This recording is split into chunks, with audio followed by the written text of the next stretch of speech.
என்னுடைய பேரன்பிற்கும் பெருமதிப்பிற்கும் உரிய பெருந்தகை அருள் திரு பேராசிரியர் ஐயா ராஜநாயகம் அவர்கள் எழுதிய இந்த இடக்கரடக்கல் நூல் வெளியீட்டு விழாவிற்கு வந்து சிறப்பித்து நூலினுடைய முதல் பிரதியை பெற்றுக்கொண்டிருக்கிற என்னுடைய வணங்குதற்குரிய தாய்மார்கள், வணக்கத்திற்குரிய பெருமகள் பேராசிரியர் முனைவர் பிரேமா அவர்கள், அரங்கை நிறைத்து அமர்ந்திருக்கிற என் உயிரிலும் உணர்விலும் கலந்து வாழும் என் அன்பு உறவுகள், ஊடக நண்பர்கள், நிகழ்வை தொகுத்து வழங்குகிற தங்கைகள், உங்கள் அனைவருக்கும் என்னுடைய அன்பும் வணக்கமும். நம்முடைய ஐயா ராஜநாயகம் அவர்களை எல்லோரும் அறிவோம். கணிப்பியல் வல்லுனர், லயலா கல்லூரி அப்படிங்கிற ஒன்று புகழ் பெற்றதே எங்கள் ஐயாவால் தான். லயலா கல்லூரி மாணவர்களின் கருத்து கணிப்பு, மாணவர்கள் கருத்து கணிப்புனாவே அது ஒரு இது. அப்படிப்பட்ட ஒரு கணிப்பியலில் ஒரு பொறுப்பும் அக்கறையும் இருக்கும். அது சும்மா ஏதோ சொல்லிட்டு போகணும்னு நினைக்க மாட்டாங்க. எனக்கு இன்னுமே வியப்பாக இருக்குது, இவ்வளவு பேர் இருக்கும்போது என்னை எதுக்கு கூப்பிட்டு இந்த இலக்கிய இந்த நூலை அவரே சொல்கிற மாதிரி இந்த நூலை எதுக்கு வெளியிட்டது ஐயாவே சொல்லிட்டாங்க. அதுக்கு காரணம்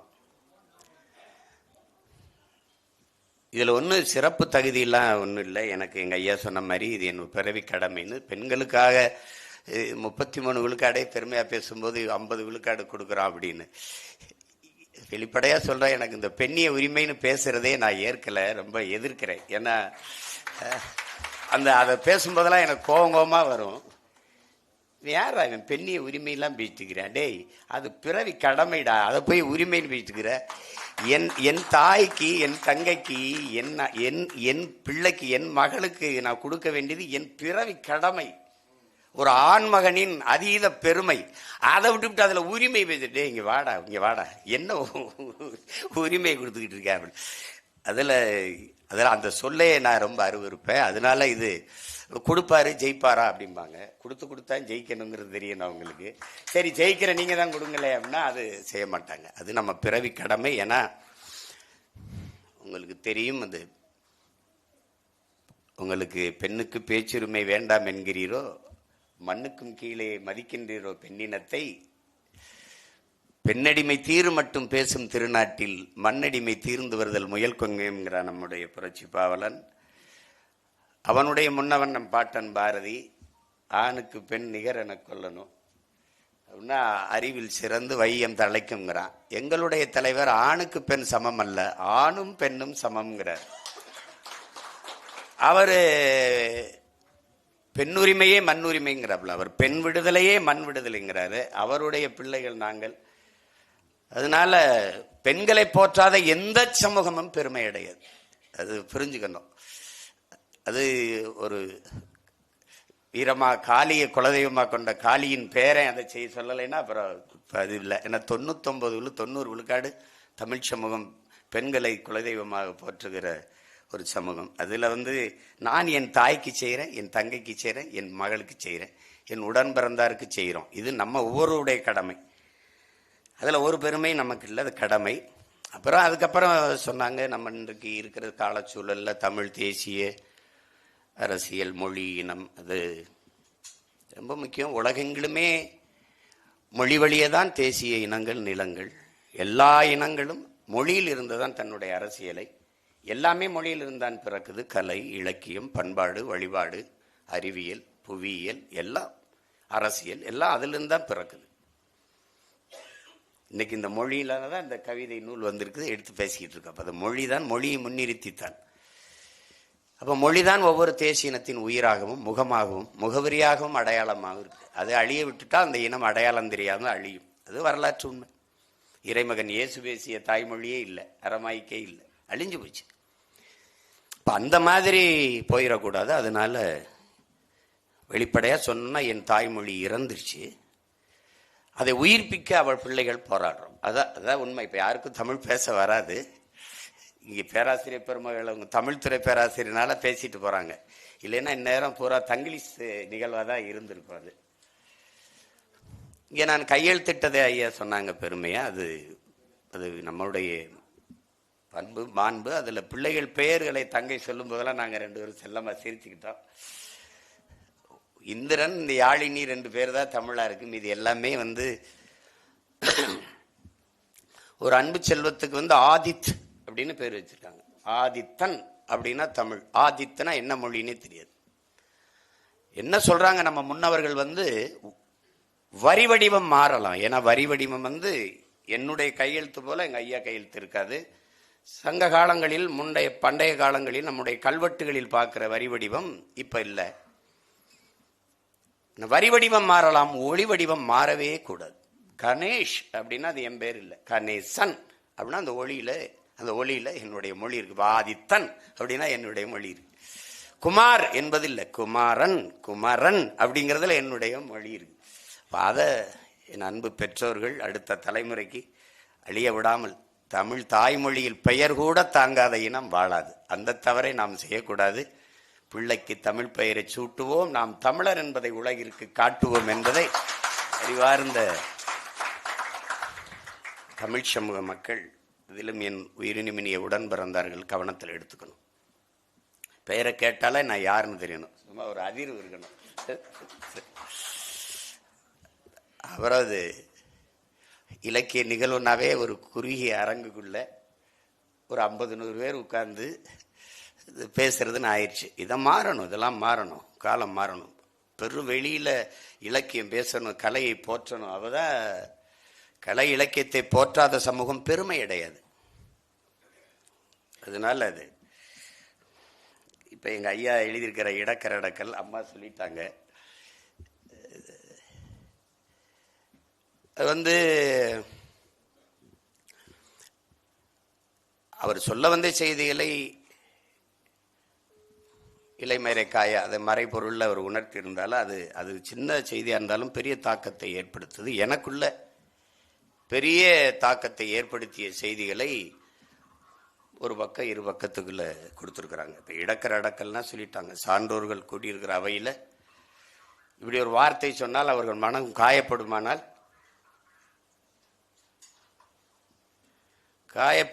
அப்படிப்பட்ட வார்த்தைகளை தவிர்த்து வெளியில இருங்க. நீங்க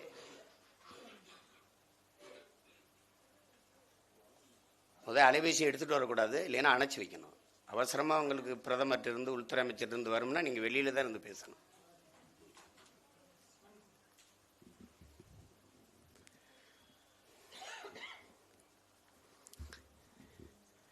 கண்ணியமான வார்த்தைகளை எடுத்து அதை பதிவு செய்யறது,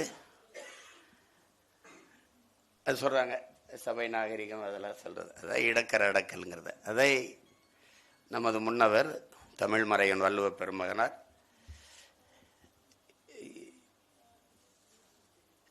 கனி இருப்ப காய் கவர்ந்தற்றுன்னு சொல்றாரு. இனிய உளவாக இன்னாத கூறல் கனி இருப்ப காய் கவர்ந்தற்றுன்னு சொல்றது, அதுதான் சொல்றாரு.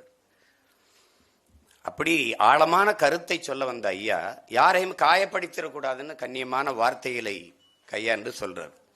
அவரே சொல்ற மாதிரி இது கவிதைன்னு சொல்லிட முடியாது, உரைநடைன்னு சொல்லிட முடியாது. அதனால இது கவித்துறை அப்படின்னு சொல்றாங்க. அதை சில கவிதைகளை அம்மா குறிப்பிட்டு பேசினாங்க.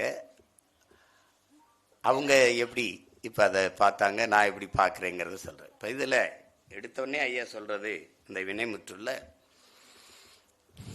பணம் செல்லாதுங்கிறதா. இந்த பணம் செல்லாது அப்படிங்கிறத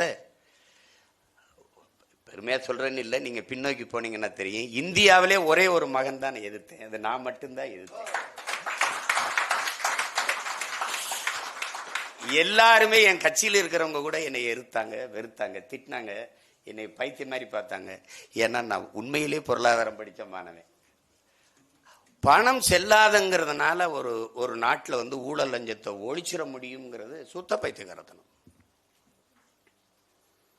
சுத்த பைத்தியக்காரத்தனம். அவங்க சொன்ன காரணங்களை சிறம் பாருங்க. பணம் செல்லாது அப்படின்னா கள்ளப்பணம் ஒழிஞ்சிரும், ஊழல் லஞ்சம் ஒழிஞ்சிரும், குறிப்பா தீவிரவாதம் ஒழிஞ்சிரும், பயங்கரவாதம் ஒழிஞ்சிரும் அப்படின்னு. அப்புறம் பயங்கரவாதம் ஒழிஞ்சிருந்தா புல்வாமாவில் தாக்குதல் ஏன் வந்துச்சுன்னா பதில் இல்லை. பயங்கரவாதம் ஒழிஞ்சிரும்னா பகல்காமில் ஏன் தாக்குதல் இருந்துச்சுன்னா பதில் இல்லை. பயங்கரவாதம் ஒழிஞ்சோம்னா தலைநகர்லேயே மயில் உந்துக்களை குண்டை வச்சு தகர்த்து வெடிக்க வச்சு உயிர் பலியானது ஏன்னா பதில் இல்லை. இதுவே உங்களுக்கு சான்று. பணம் செல்லாது என்றால் ஊழல் லஞ்சம் ஒளிந்து விடும் என்றால் எல்லா வீடுகளிலையும் அமலாக்கத்துறை சோதனை ஏன், இடி ரைடு ஏன், வருமான வரி சோதனை ஏன், எல்லா இடத்துலையும் நடக்குது ஏன்? அப்போது ஒரு ஏமாற்று. பணம் செல்லாது என்றால் அது அணுகுமுறையை பாருங்க. 1000 ரூபா 500 ரூபா செல்லாது, 1000 ரூபா செல்லாது, அவ்வளவுதானே செல்லாது. இப்ப 2000 ரூபா தான் செல்லும் அப்படின்னா ஒரு சிறந்த நிர்வாகத்தை செய்கிற ஒரு அரசு 2000 ரூபாய் அச்சிட்டு எல்லா வங்கிகளையும் நிரப்பி எல்லா இடத்துலையும் கொண்டு போய் சேர்த்துட்ட பிறகு புழக்கு அந்த வந்துட்ட பிறகு இந்த பணம் செல்லாது, இது செல்லும் சொன்னா நெருக்கடி இல்லை. ஒரே ராத்திரியில பணம் செல்லாது அப்படின்னா அப்ப நீங்க இது ஐயா சொல்றதுல நீங்க பாருங்க, நினைவு இருக்கிறதா நம் முதல் சந்திப்பு. அம்மா காதலை சொன்னாங்க. அதில் இருக்கிறது ஆந்தையின் அந்த இரவு நேர கர்ச்சனையை தொடர்ந்து அதிகாலையிலே பணம் மாற்றுவதற்காக எப்படி அதிகாலையிலே போய் நிற்கிறான், விடிய கருக்கிலே போய் நிற்கிறான். வரிசையில் நின்றவர்களில் உன் அப்பாவோடு நீயும் நின்றாய், உன் கணக்கில் கொஞ்சம் பணம் மாற்றிக்கொள்ள. அந்த கொஞ்சம் பணம் மாற்றிக்கொள்ள அதை நீங்க கொஞ்சம்.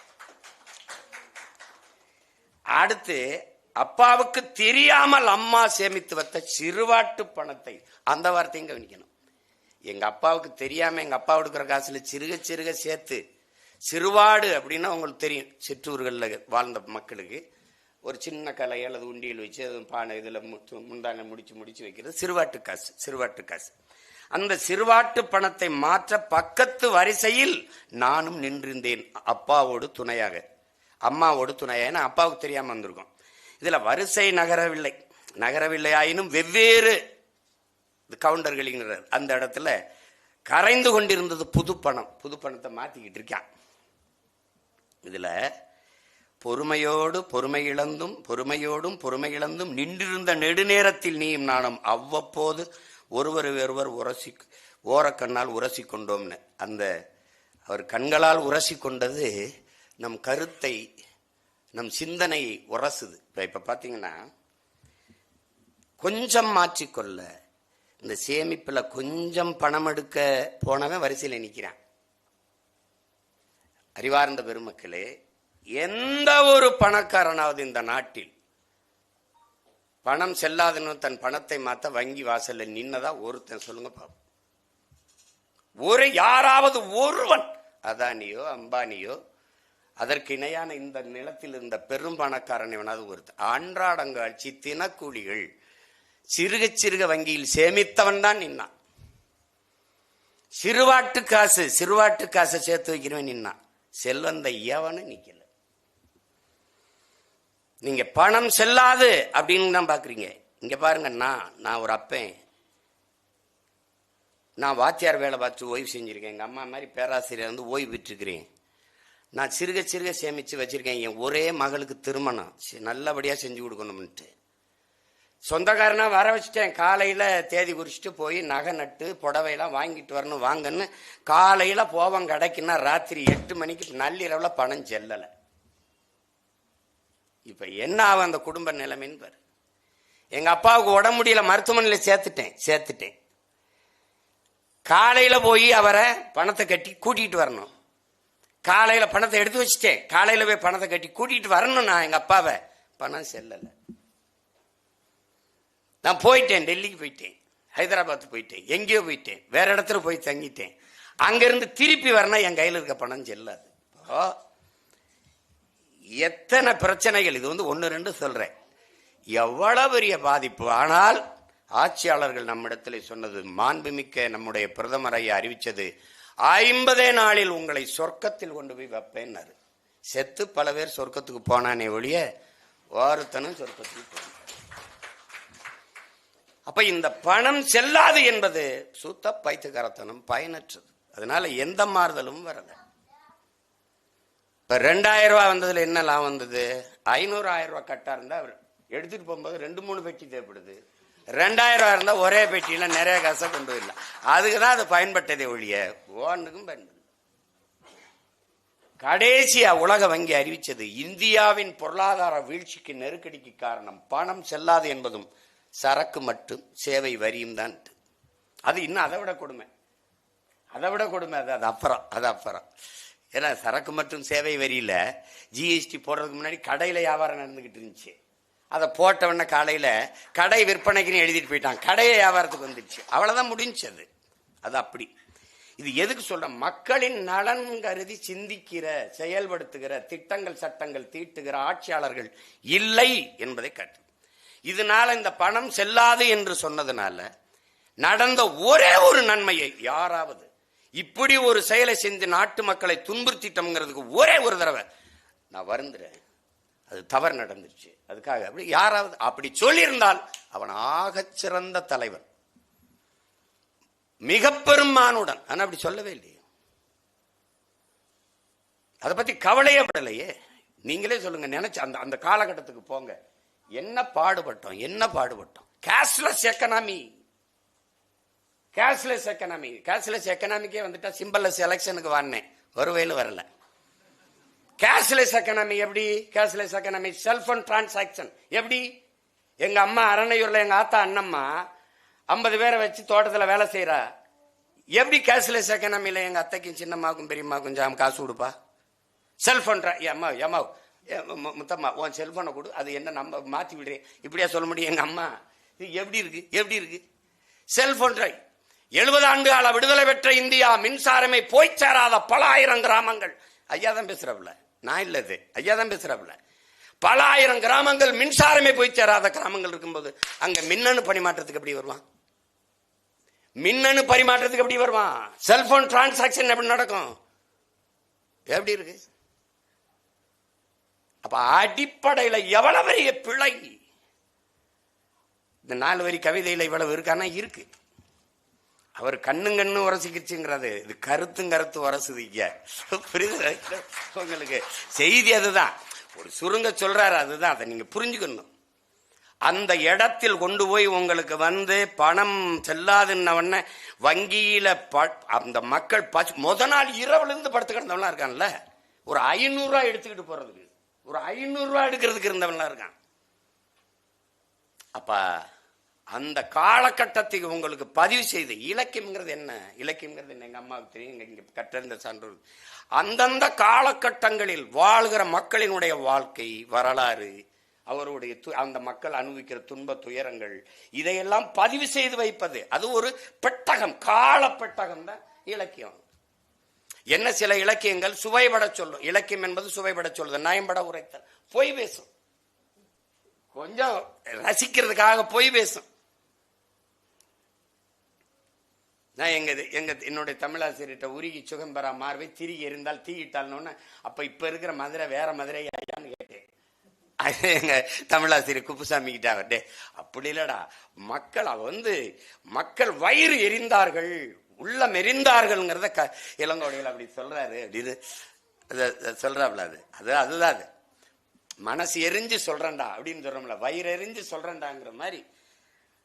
அது சொல்லும் போது கொஞ்சம் சுவைபட சொல்றதுதான் அது. இப்ப மருங்கு வண்டு சிறந்த ஆர்ப்ப மணிப்பு ஆடை அது ஒருத்து கருங்கையில் கண் விழித்து ஒழுகி நடந்தாய் வாழி காவேரின்னா, அப்படியே இப்ப கண்ணை மீன் துன்றதெல்லாம் உன் கண்ணு மாதிரி இருக்குதே அப்படின்னா பார்க்க அப்படி ஒரு ரசிக்கிறதுக்கு சொல்றதுதான் அப்படி. அது மாதிரி அப்ப சுவைபட சொல்லும். ஆனா வரலாறு பொய் பேசாது, இலக்கியம் இதிகாசம் புராணங்கள் பொய் பேசும். ஆனால் ஐயா பொய் பேசல. இதுல இருக்கிற உண்மையை அப்படியே பதிவு பண்றாரு, அதை சுவையா சொல்றாரு. உங்களுக்கு காயம்பட்டிருந்தா கோச்சுக்கிற கூடாது, நம்ம கடுமையான செய்திகளை பதிவு பண்றோம்னா இடக்கிற அடக்கல்னு தலைப்பு வச்சு தடுத்துக்கிறோம்ல. ஆனா நான் சொல்றேன், எங்க ஐயா மதே அரசியல்ல வரலாறுல பொய் பேசக்கூடாது, உண்மைதான் பேசிடணும். அதனால எழுத்த மாதிரி கூட காயம்படுவாரு, அவர் வேதனைப்படுவாரு, அவர் ஏற்பாரு, எதிர்ப்பாரு, ஆதரிப்பாரு, அருவருப்பாரு. அவன் சொல்றான், எங்க ஐயா இறையன்பு எழுதியிருக்காப்ல, என்ன சொல்றாப்லன்னா, ஏற்கனவே இருக்கிற ஒரு கோட்பாட்டை தகர்த்து புதிய ஒரு தத்துவத்தை, புதிய ஒரு கோட்பாட்டை நிறுவ நினைக்கிறவன் அதை ஏற்பார்கள், எதிர்ப்பார்கள், ஆதரிப்பார்கள், அருவருப்பார்கள் என்று எண்ண முடியாது. ஏற்றாலும் சரி, ஏற்கலைனாலும் சரி, நான் செய்வேன் அப்படின்னு முன் வச்சு செய்யணும். அப்படி செய்யறதுக்கு போர் வீரனை விட துணிவும் வீரமும் அவனுக்கு தேவைப்படுதுங்கிறார். அதுதான் நாங்க செஞ்சுக்கிட்டு இருக்கோம். இந்தியம் கிடையாது, திராவிடம் கிடையாது, நாங்கள் தமிழர்கள். நீ ஏற்றுக்க, ஏற்காம போ. எல்லாம் பெரியார். அங்கிட்டு இல்லை, என் இனத்தின் முன்னோர் எல்லாரும் பெரியார். இங்கிட்டு வா, வந்தா நீ போடு, ஓட்டு ஓட்டு. இந்த பாரு, ஓட்டை பத்தி கவலைப்படுறவன் நாட்டை பத்தி கவலைப்பட முடியாது. நாட்டை பத்தி கவலைப்படுறவன் ஓட்டை பத்தி கவலையே பட மாட்டான். வாக்கையை குறிவைப்பவன் மக்களின் வாழ்க்கையை பற்றி சிந்திக்க மாட்டான். மக்களின் வாழ்க்கையை பற்றி சிந்திக்கிறவனுக்கு வாக்கு போட்டா போட்டும், போலேனா போட்டும்பா, நல்லது நடந்துச்சுன்னா மக்கள் நம்மளை தேடுவான். இவ்வளவுதான் அடிப்படை. அதுதான். அதுலதான் ஐயா அவர்கள் அவர் துணிஞ்சுதான் எழுதியிருக்கிறாரு. அது தலைப்பை பாதுகாப்பா இடக்கற அடக்கல் வச்சுட்டாப்ல. அந்த அந்த பணம் மதிப்பிழப்பு அப்படிங்கிறது அந்த காலகட்டத்தில் நாம் பட்ட துயரங்கள், அது அவ்வளவு எளிந்து கடந்து போட முடியாது. அது அம்மா இன்னும் முழுமையா படிச்சு சொன்னாங்க. இப்போ ஏன்னா அம்மாவுக்கே 5 நிமிஷம் தான் கொடுத்தாங்கன்னாங்க. அப்போ நம்ம எவ்வளோ பேசுறதுன்னு ஒரு நடுக்க வருது இல்லை. ஏன்னா ஐயா தென்கட்சி சாமிநாதன் ஒரு கூட்டத்துக்கு பேச போனாரம்ல, எவ்வளோ நேரம் பேசலாம்னு கேட்டிருக்காரு அந்த நிகழ்ச்சி ஏற்பாட்டாளர்கிட்ட.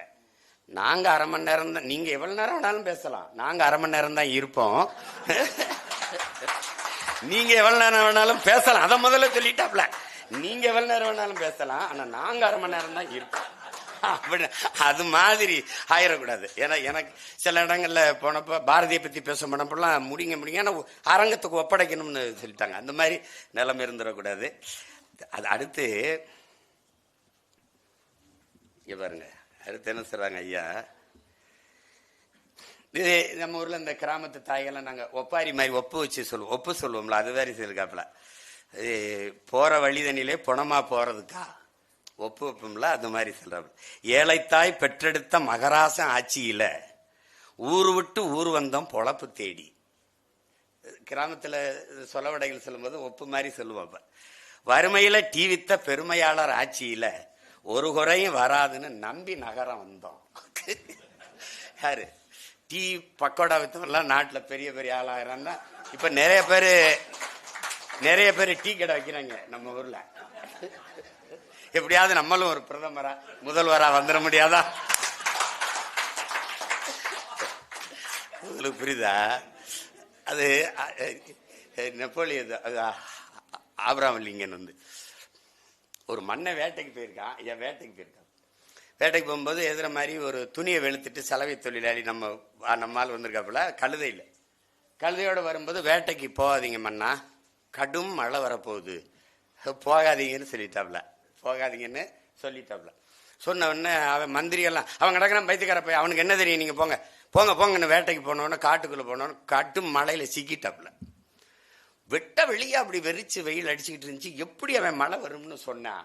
இப்படி மலையில சிக்கிக்கிட்டேன். அவன் பேச்சை கேட்காமன்னு அரண்மனைக்கு வந்தவொடனே அவனை கூட்டி வாயா அப்படின்னு கூட்டி வந்தோடனே, நீ எப்படி அமைச்சர் எல்லாம் தப்பா சொல்றாங்க, கணிக்க முடியல, இவ்வளவு பேர் இருக்கும்போது நீ எப்படி சொன்ன அப்படின்னோன்னு, எனக்கு ஒன்றும் தெரியாது மன்னரே, என்னுடைய கழுதை காதை அப்படி விரைச்சு தூக்கிக்கிடுச்சுன்னா அது மழை வருதுன்னு அர்த்தம், அதனால அது காதை தூக்கிட்டு இருந்துச்சு, அதனால மழை வருதுன்னு சொன்னேன் அப்படின்னோடனே, அப்படியா இந்த மந்திரி போ, கழுதைய மந்திரியாக்குன்னு ஆகிட்டேன்.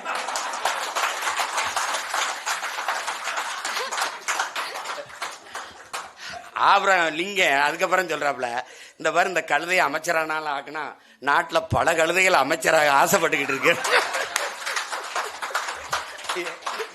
எப்படி இருக்கும்? அது மாதிரி டீ வித்தவன்லாம் 1000 முடியும்னு நினைச்சிட்டு பல பேர் தொடர்வண்டி நிலையத்துல தேநீர் டீ வித்துக்கிட்டு இருக்கான். அப்புறம் மகசேசே விருதுக்கார சமூக சேவகர் ஆட்சியில பாதுகாப்பு நிச்சயம்னு தலைநகர் நாடி வந்தோம். இருமாந்து இருந்தோம், இப்ப ஏமாந்து போனோமே, ஓட ஓட விரட்டுறானே கொரோனான்னு பேர சொல்லி. அப்படி ஆனா கொரோனாவுக்கு உலகத்துல என்னென்னமோ மருந்து கண்டுபிடிச்சான். ஆனா கைதட்டுனா கொரோனா ஒழியுங்கிறத அந்த காலகட்டத்தில் அடர்த்தியான வலியும் வேதனை இருந்தாலும் இந்த மாதிரி நினைச்சு பார்க்கும்போது மனசுக்கு ஒரு இளைப்பாறுதல் இருக்கு.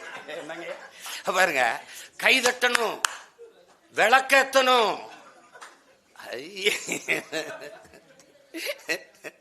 நெருப்பை ஏத்தணும். எப்படி, எதுல, கூரை மேலையா இல்ல எதுல தெரியும். அது மாதிரி ஒரு கொடுமை பாருங்க. கொரோனா ஊரடங்கு உத்தரவுல உயிர் கருகி போச்சு. வேலை செஞ்ச இடங்கள்லாம் கதவடைப்பு செஞ்சாச்சு. அம்மாவது சொன்னாங்க, சோத்துக்கு நின்னு நின்னு கால் மரத்து போச்சு. போலீஸு கெடுபடியில கடவுளும் கை விரிச்சாச்சு. வேலை வெட்டி இல்லாம, பணங்காசு இல்லாம, கை கழுவ மருந்து தண்ணி, வாய்க்கவசம் இல்லாம, இடவெளி விட்டு பொழங்க, இட வசதி இல்லாம. அதுல இருக்கிற அந்த ஏழ்மையை பார்க்கணும். பணக்காரனுக்கு வீடு இடைவெளி இருக்குது, இது இருக்குது. இடைவெளி விட்டு நிக்க இட வசதி இல்லையே எங்களுக்கு. குடிசைக்குள்ள முடங்கி போன்னு பொணமா போறதுக்கா, அதுதான் தலைப்பா வச்சிருக்காங்க, போற வழியில பொணமா போறதுக்கான்னு. இது கவிதை கேளுங்க, அப்புறம் நடந்ததெல்லாம் பேசுவோம்.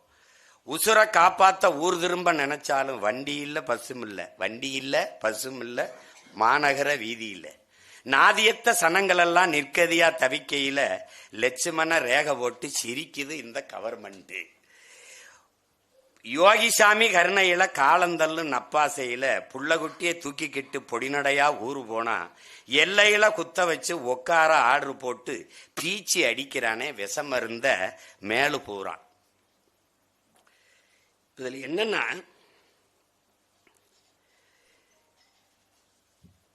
நல்லா இதுல கவனிச்சுக்கிட்டீங்கன்னா, இந்த கொரோனான்னு ஒண்ணு வந்ததுல நம்ம என்ன கவனிச்சுக்கணும் அப்படின்னா, எல்லாமே முடங்கி போச்சு. உலக வல்லாதிக்கத்தின் வெள்ளை மாளிகையில் இருந்து எல்லா வழிபாட்டு தலங்களும் முடங்கிடுச்சு. பள்ளிவாசல்களும் திறக்கப்படலை, தேவாலயங்களும் திறக்கப்படலை, கோயில்களும் திறக்கப்படலை. அதுல இருந்து என்னன்னா, நுண்ணுயிரிகள், அது வைரஸுகள், பாக்டீரியாக்கள், அதெல்லாம் சொல்றோம். நம்ம பல நல்ல பாக்டீரியாக்கள், நல்ல வைரஸுகள், நல்ல நுண்ணுயிரிகள் இருக்கு. ஏன்னா நீங்க எவ்வளவு பெரிய அறிவியலாளராக இருந்தாலும், எங்க அப்பா நம்மாழ்வார் கேட்கிறாரு, நீ தான் பெரிய அறிவிஞனாச்சே, விஞ்ஞானியாச்சே, தோசமாவை புளிக்க வைக்க காட்டு, புளிக்க வச்சு காட்டுங்கிறப்பல. தோசமாவை உன்னால புளிக்க வைக்க முடியுமா? பாலை உன்னால தயிராக்க முடியுமா? மோர் ஊற்றி வச்சா தயிர், அதெல்லாம் பேசக்கூடாது. ஓ விஞ்ஞானம் ஆக்குமா? யார் ஆக்குவா? உன் கண்ணுக்கு தெரியாத பல லட்சக்கணக்கான நுண்ணுயிர்கள் இருக்கு. இந்த மண்ணுனா மண் இல்லது, பல கோடிக்கணக்கான உயிர்களின் திரட்டு தான் மண். தண்ணிக்கு, மரத்துக்கு கீழே தண்ணியை ஊத்திடுறோம், செடி கீழே தண்ணி ஊத்திடுறோம், அது நேரடியா உணவா எடுத்துக்கிற முடியாது. அப்ப என்ன செய்யணும்? கண்ணுக்கு தெரியாத பல பூஞ்சைகள், பாக்டீரியாக்கள், காளான்கள், அது பல கோடிக்கணக்கான உயிரினங்கள் தன் உணவுக்கு நீரை எடுத்து உண்டு அதை மரம் செடிகளுக்கு உணவா மாத்தி கொடுக்குது. அப்ப வேருக்கு கீழே பல வேலையாட்கள் வேலை செஞ்சுக்கிட்டு இருக்கான் ஒவ்வொருத்தனும்.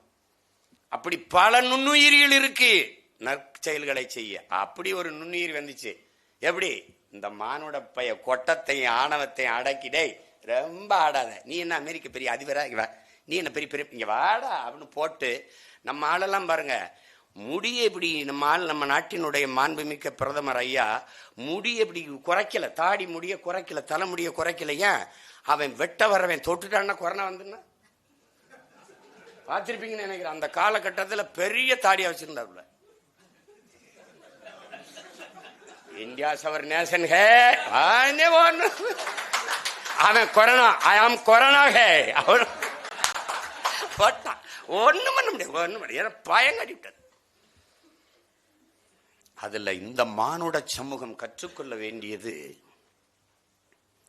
அறிவார்ந்த தமிழ் சமூக தம்பிதங்கையிலே, என் உயிரின் மினி உடன் பிறந்தார்களே, தற்சார்பு பொருளாதாரம் என்பது ஒரு நாடு இன்னொரு நாட்டை எல்லாவற்றுக்கும் சார்ந்திருக்குமானால் அது எவ்வளவு இந்த மாதிரி பேரிடர் காலங்களில், பெருந்துயர் காலங்களில் அல்லல் படும், இன்னல் படும்ங்கிறதுக்கு அந்த கொரோனா தொற்று உணர்த்துச்சு. நீங்க எல்லாவற்றுக்கும், உணவுக்கு, அடிப்படை தேவைக்கு பிரிதொரு நாட்டை சார்ந்திருக்கும் போது விண்ணூர்தி பயணிக்கல, எந்த கப்பல் போக்குவரத்து இல்லை அப்படிங்கும்போது முடங்கி போகுது ஒரு நாடு. அந்த காலகட்டத்தில் அருமை பெருமக்களே, நீங்கள் எல்லா கடையும் மூடி இருந்தது, ஆனால் நீங்கள் நகைக்கடை திறந்து இருக்குது, அங்க போனால் விலை நிறைய நகைகளை வாங்கி சேமிக்கலாம் என்று எவனும் எண்ணல. விலை உயர்ந்த மகிழ்வுந்திருக்கு, கார் இருக்கு, வாங்கி நிறுத்திடலாம் அப்படின்னு எவனும் எண்ணல. விலை உயர்ந்த ஆடைகளை வாங்கி சேமித்து வைக்கலாம் அலமாரியில என்று எவனும் நினைக்கல. எதை நினைச்சாங்க? எங்கேயாவது மளிகை கடை திறந்திருக்கா, பால் திறந்திருக்கா, தண்ணீர் கிடைக்குமா, இதான் தேடினா. அப்ப என்ன தெரியுது? எதுவில்லாமலும் உன்னால் வாழ முடியும், நீரும் சோறும் இல்லாமல் வாழ முடியாது என்பதை யாரு உணர்த்தினா? உனக்கு கண்ணுக்கு தெரியாத கடவுளாக வந்த கொரோனா என்கிற நோய் தொற்றி உணர்ந்துச்சு. கடவுள் என்ன கண்ணுக்கு தெரியல, அது மாதிரி அதுவும் ஒரு கடவுள். ஏன்னா ரொம்ப ஆடாத ஆண்டவனுக்கு நீ பதில் சொல்ல வேண்டியது வரும் சொல்றோம்ல, ரொம்ப ஆடாத டே அப்படின்னு ஏன் அவனை நீ கொரோனாவை நீ அப்படின்னு நினைக்க கூடாது. இந்த பயல்களை ஒரு மிரட்டன்டா அப்படின்னு அப்பவே அடங்கல, இப்பவும் ஆடிட்டு தானே இருக்கேன் அவன். இந்த முக கவசர்கள் இந்த மாஸ்க் வித்தை மட்டும் பல லட்சம் கோடி அடிச்சுட்டு போயிட்டாப்ல. இந்த வேஸ்லின் கண்டுபிடிச்சு சொன்னால. நீங்க ஏன் அறிவார்ந்த சமூகம், நீங்க எத்தனை பேர் போட்டீங்கன்னு தெரியாது. நான் சொல்றேன், உண்மையிலே கொரோனாக்கு இந்த வேஸ்லின் அந்த தடுப்பு ஊசி போடாத ஒரே ஆள் நான் தான். ஆனா நீங்க எல்லாம் பாத்தீங்களா, நீங்க அப்ப பாருங்க, தினாம பலாயிரக்கணக்கான மக்களோட நின்றுகிட்டு உதவிக்கிட்டு மாஸ்க் போட்டுக்கிட்டு இருப்பேன். அந்த நேரத்தில் இடைத்தேர்தலாம் வச்சான். மாஸ்க் போட்டு கும்பிடும் போது சிமா அதை கலட்டுப்பா, முகத்தை ஒரு தடவை காட்டுப்பா, அண்ணன் இந்த மாஸ்க் எடுத்துட்டு ஒரு போட்டோ எடுங்கண்ணே அப்படின்னு. அப்ப இவங்க அனுப்பிடுவாங்க போல இருக்கு. ஏன்னா கொரோனாங்கிறத ஒரு எளிதாக எடுக்க முடியாது. நான் அரிதினும் அரிதான உயிர்களை எல்லாம் இழந்தோம். குறிப்பா ஐயா எஸ்பி பாலசுப்ரமணியம், என் தாய்மாமன் தமிழ் முழக்கம் சாமியில் மாதிரி மிக நம்ம கண்ணுக்கு முன்னாடி நிறைய உயிர்களை நாம் இழந்துட்டோம். இதில் இது பண்ண முடியாது. அப்போ நான் இயங்கிக்கிட்டு இருந்தேன். ஆனாலும் நான் அந்த ஒரு 2 குழப்பம் இருந்துச்சு எனக்கு. என் மேலே அக்கறை கொண்ட பல மருத்துவர்கள், தம்பி நீங்கள் ஒரு வேஸ்லின் போட்டுக்கிறங்க அப்படின்னு. ஏன்னா முதல்வர் நான் 3 டோஸ் போட்டேன், நீங்கள் போட்டுருங்க அப்படின்னு சொல்லிட்டாப்ல. இப்படி பாஸ்க்கு போட்டுக்கிறங்க, இப்படி 3 டோஸ் போட்டேன், முதல்ல இது போட்டேன் அப்படின்னு. சில மருத்துவர்கள், தம்பி நீங்கள் போடாதீங்க, பார்த்துக்குறோம், அது தேவையில்லை அப்படின்னு. அது பெரிய பின்விளைவை ஏற்படுத்தும். ஒரு தெளிவு தான் எனக்கு இருந்தது. பன்னெடுங்காலமாக இருக்கிற புற்றுநோய்க்கு மருந்து கண்டுபிடிக்க முடியல, நீண்ட காலமாக இருக்கிற எய்ட்ஸுக்கு தடுப்பு நோய் மருந்து கண்டுபிடிக்க முடியல, சளி இருமலுக்கே கண்டுபிடிக்க முடியல. சளி இருமலுக்கு மருந்து மாத்திரை ஏதாவது இருக்கா? யாராவது சொல்லுங்க, மருத்துவர்கிட்ட சொல்லுங்க. நான் என் தம்பிகள் எல்லாம் மருத்துவராக இருக்கா, இருமல் எனக்கு அடிக்கடி சளி வந்துடும். உலகத்திலே எனக்கு ரொம்ப பிடிச்சது சளிக்குத்தான், அடிக்கடி பிடிச்சிக்கிறோம். போய் கேட்டோன்னே என்ன இந்த குடிங்கண்ணே, இந்த டானிக்கை குடிங்க, இந்த காஃப் சிறப்பை குடிங்க, எவ்வளோ நாள், ஒரு வாரத்தில் சரியாயிரும். குடிக்கலாம், அப்பவும் ஒரு வாரத்தில் சரியாயிரும். கேட்டேன் ஏண்டாம்னு. மருந்து இல்லைண்ணே, அண்ணே நல்லா இருப்பீங்கண்ணே, ஏதோ ஒரு இதை கொடுக்குறோம், இதை குடிச்சா கரும டப்புன்னு தூங்கிடுவியா, இருமுறது தெரியாது, அதனால குடிச்சு தொலைங்கண்ணே, ஏனே இப்படி கேள்வியா போட்டு கொல்றீங்க. உண்மையிலே கிடையாதுங்கய்யா, எதற்கு கேளுங்க, உண்மையிலே கிடையாது தம்பி, கிடையாது. அதுக்கே கண்டுபிடிக்கல, இப்பதான் வந்துச்சு கொரோனா, உடனே கண்டுபிடிச்சு. எனக்கு தெரியுது சரி வராதுன்னு. ஏன்னா இவன் என்ன சொன்னாலும் கபசுரம் குடிங்க, கபசுரம் குடிங்கன்னு. கபசுரத்துக்கு வந்துட்டான். டெங்கு கீழே, டெங்குன்னா நிலவேம்பு, கபசுரம் நிலவேம்பு குடி. அந்த நேரத்தில் பட்டபாடு இந்த மானுட சமூகம் பட்டது. அதில் ஐயா சொல்றாங்க பாருங்க, உத்தரப்பிரதேசம், இந்த வட இந்திய மாநிலங்கள் இருந்த மக்கள் சொந்த நாட்டுக்குள்ள அகதிகளா வந்தது இருக்கு பாருங்க. மூட்டை முடிச்சா ஒரு குழந்தையில இறந்துருச்சு, கர்ப்பிணி பெண் நடந்து வரும்போதே பிறந்துருச்சு, ரத்தத்தோட அப்படி நடந்து வர அந்த காட்சிகள். அதுல இருந்து என்ன தெரியுது? போக்குவரத்து, ஒரு இடத்திலிருந்து இன்னொரு இடத்துக்கு இடம்பெயர்கிற போக்குவரத்து கட்டமைப்புல நம்ம எவ்வளவு பலகீனமா இருக்கிறோம்ங்கிறத ஒரு சின்ன கண்ணுக்கு தெரியாத தொற்று நமக்கு உணர்த்திட்டு போயிடுச்சு. மாண்புமிக்க நிதியமைச்சர்கிட்ட ஒரு ஊடகவியலாளர் கேட்கிறாரு, இப்படி மக்களை இப்படி நடக்க விட்டீங்க, இப்படி பண்ணிட்டீங்களேன்னா, அவ்வளவு சிரமம் இருந்தா அவங்களோட பையன் வாங்கி நீங்கள் கூட நடங்களேன்ட்டாங்க. வருந்துறோம், இந்த ஒரு பெரிய நோய் தொற்று, இதுல இருந்து சரியாயிரலாம், அதுக்கான மக்களுடைய துயரங்கள்ல நாங்களும் பங்கேற்கிறோம், சரி பண்ணுவோம், எல்லாரும் அதுக்கு தான் போராடி கொண்டிருக்கோம் அப்படின்னு ஒரு ஆறுதல் வார்த்தை கூட பதிவு செய்ய கிடையாது. அது ஒரு பெரிய கொடுமையான காலகட்டம். அததான் ஐயா சொல்றாங்க. அதுல என்னன்னா, அது அந்த காலத்துல இருந்து மீண்டு வந்தது இப்ப திருப்பி பார்க்கும்போது அந்த காயம் எவ்வளவு கனத்த வழியை தருது நமக்குங்கிறது தெரியுது. அதுல அதான் சொல்ற, இப்ப இந்த கோட்டை சுவர் எழுப்பி குடிசைகளை மறைச்சிங்க, கோட்டை சுவர் குஜராத்தில் தான், ஆண்ட மாநிலத்தில் தான் ட்ரம்ப் வர்றாருன்ட்டு போய் வேணா பாருங்க வலையொலியில். குடிசைகளில் வாழ்கிற அந்த ஏழை மக்கள் அந்த அந்த குடிசைகள் தெரிஞ்சிடக்கூடாது அவருக்குன்ட்டு 7 அடியில் மதில் சுவர் கட்டி மறைச்சாங்க. ஒரே ஒருத்தன் தான் நான் இந்தியாவில் நான் தான் கேள்வி எழுப்பினேன், அந்த 7 அடியில் மதில் சுவர் கட்டின நீ அந்த கல்லை வச்சு அவனுக்கு வீடை கட்டி கொடுத்துருக்கலாமாடா, ஏன்டா குடிசையை கட்டினான்? குடிசையை மறைக்கிறதுக்கு சுவர் கட்டினான்.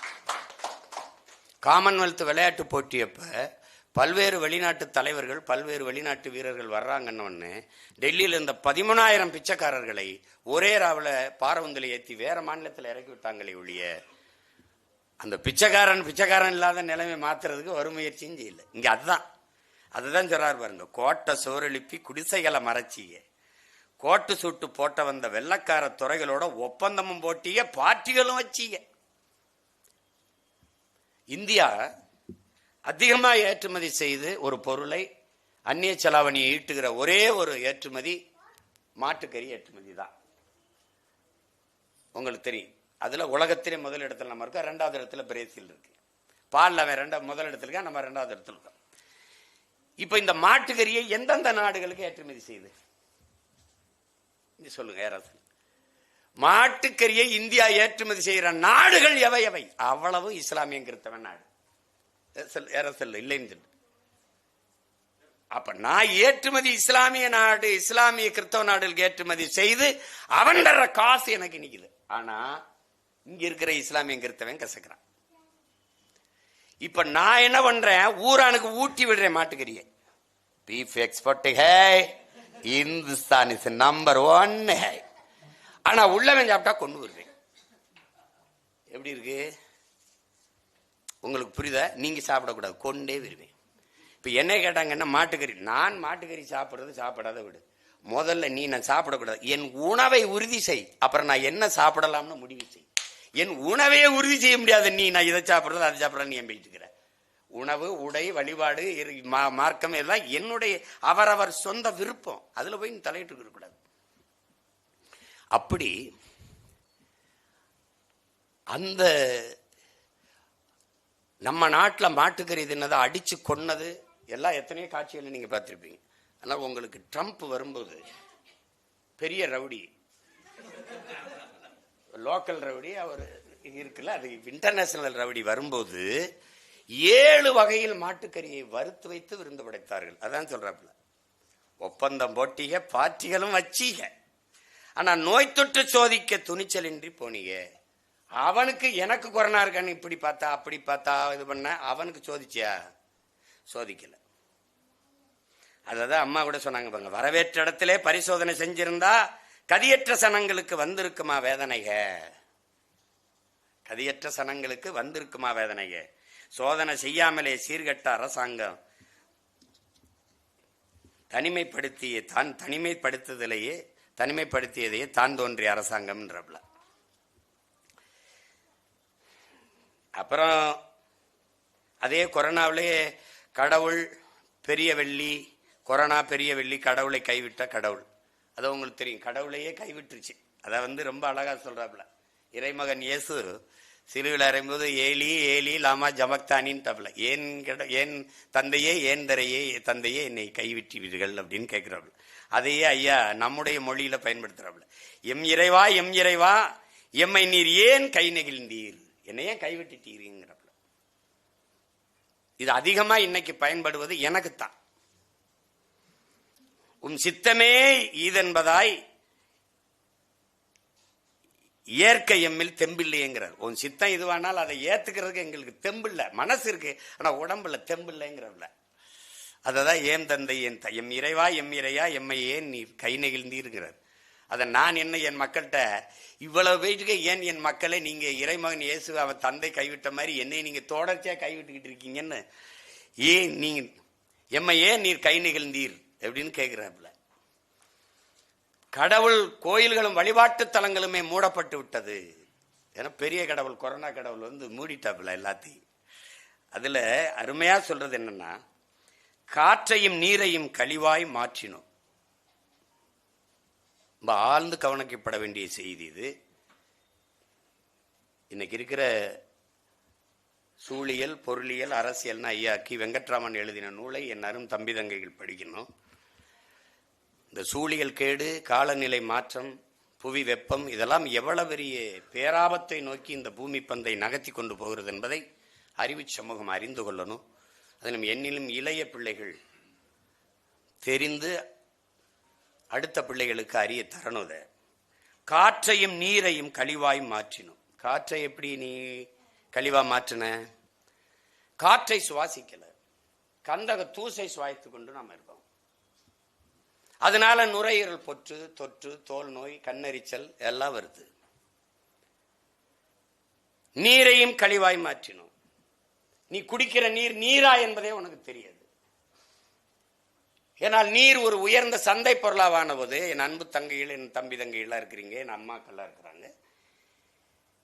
நமக்கு ஏப்ரல் மே மாதங்களில் கோடை காலங்களில் நீர் கிடைக்க மாட்டேது. பல காலங்களில் நீர் தட்டுப்பாடு வருது. குடங்களை வைத்துக் கொண்டு வரிசையா வீதியில் நிற்கிறோம். இப்பவும் நிற்போம். நம்ம இந்த மே மாசமும் நிற்போம். ஆனால் அந்த காலகட்டங்குள்ள அலைபேசியில் அழைத்து பேசினார் ஒரு கடைக்காரன். 50 கேன் 50 குடுவைனா அப்படியே அப்பளோ கேனை இறக்குறானே, இத்தனை போத்தலா அப்படின்னா கிண்லே அக்வஃபனாவை இறக்குறானே. அப்ப எங்களுக்கு கிடைக்காத, என் பெற்றோர்களுக்கு எங்களுக்கு கிடைக்காத நீர் இந்த முதலாளிகளுக்கு மட்டும் தடையின்றி எப்படி கிடைக்குதுங்கிற கேள்வியை யாருமே எழுப்பலையே.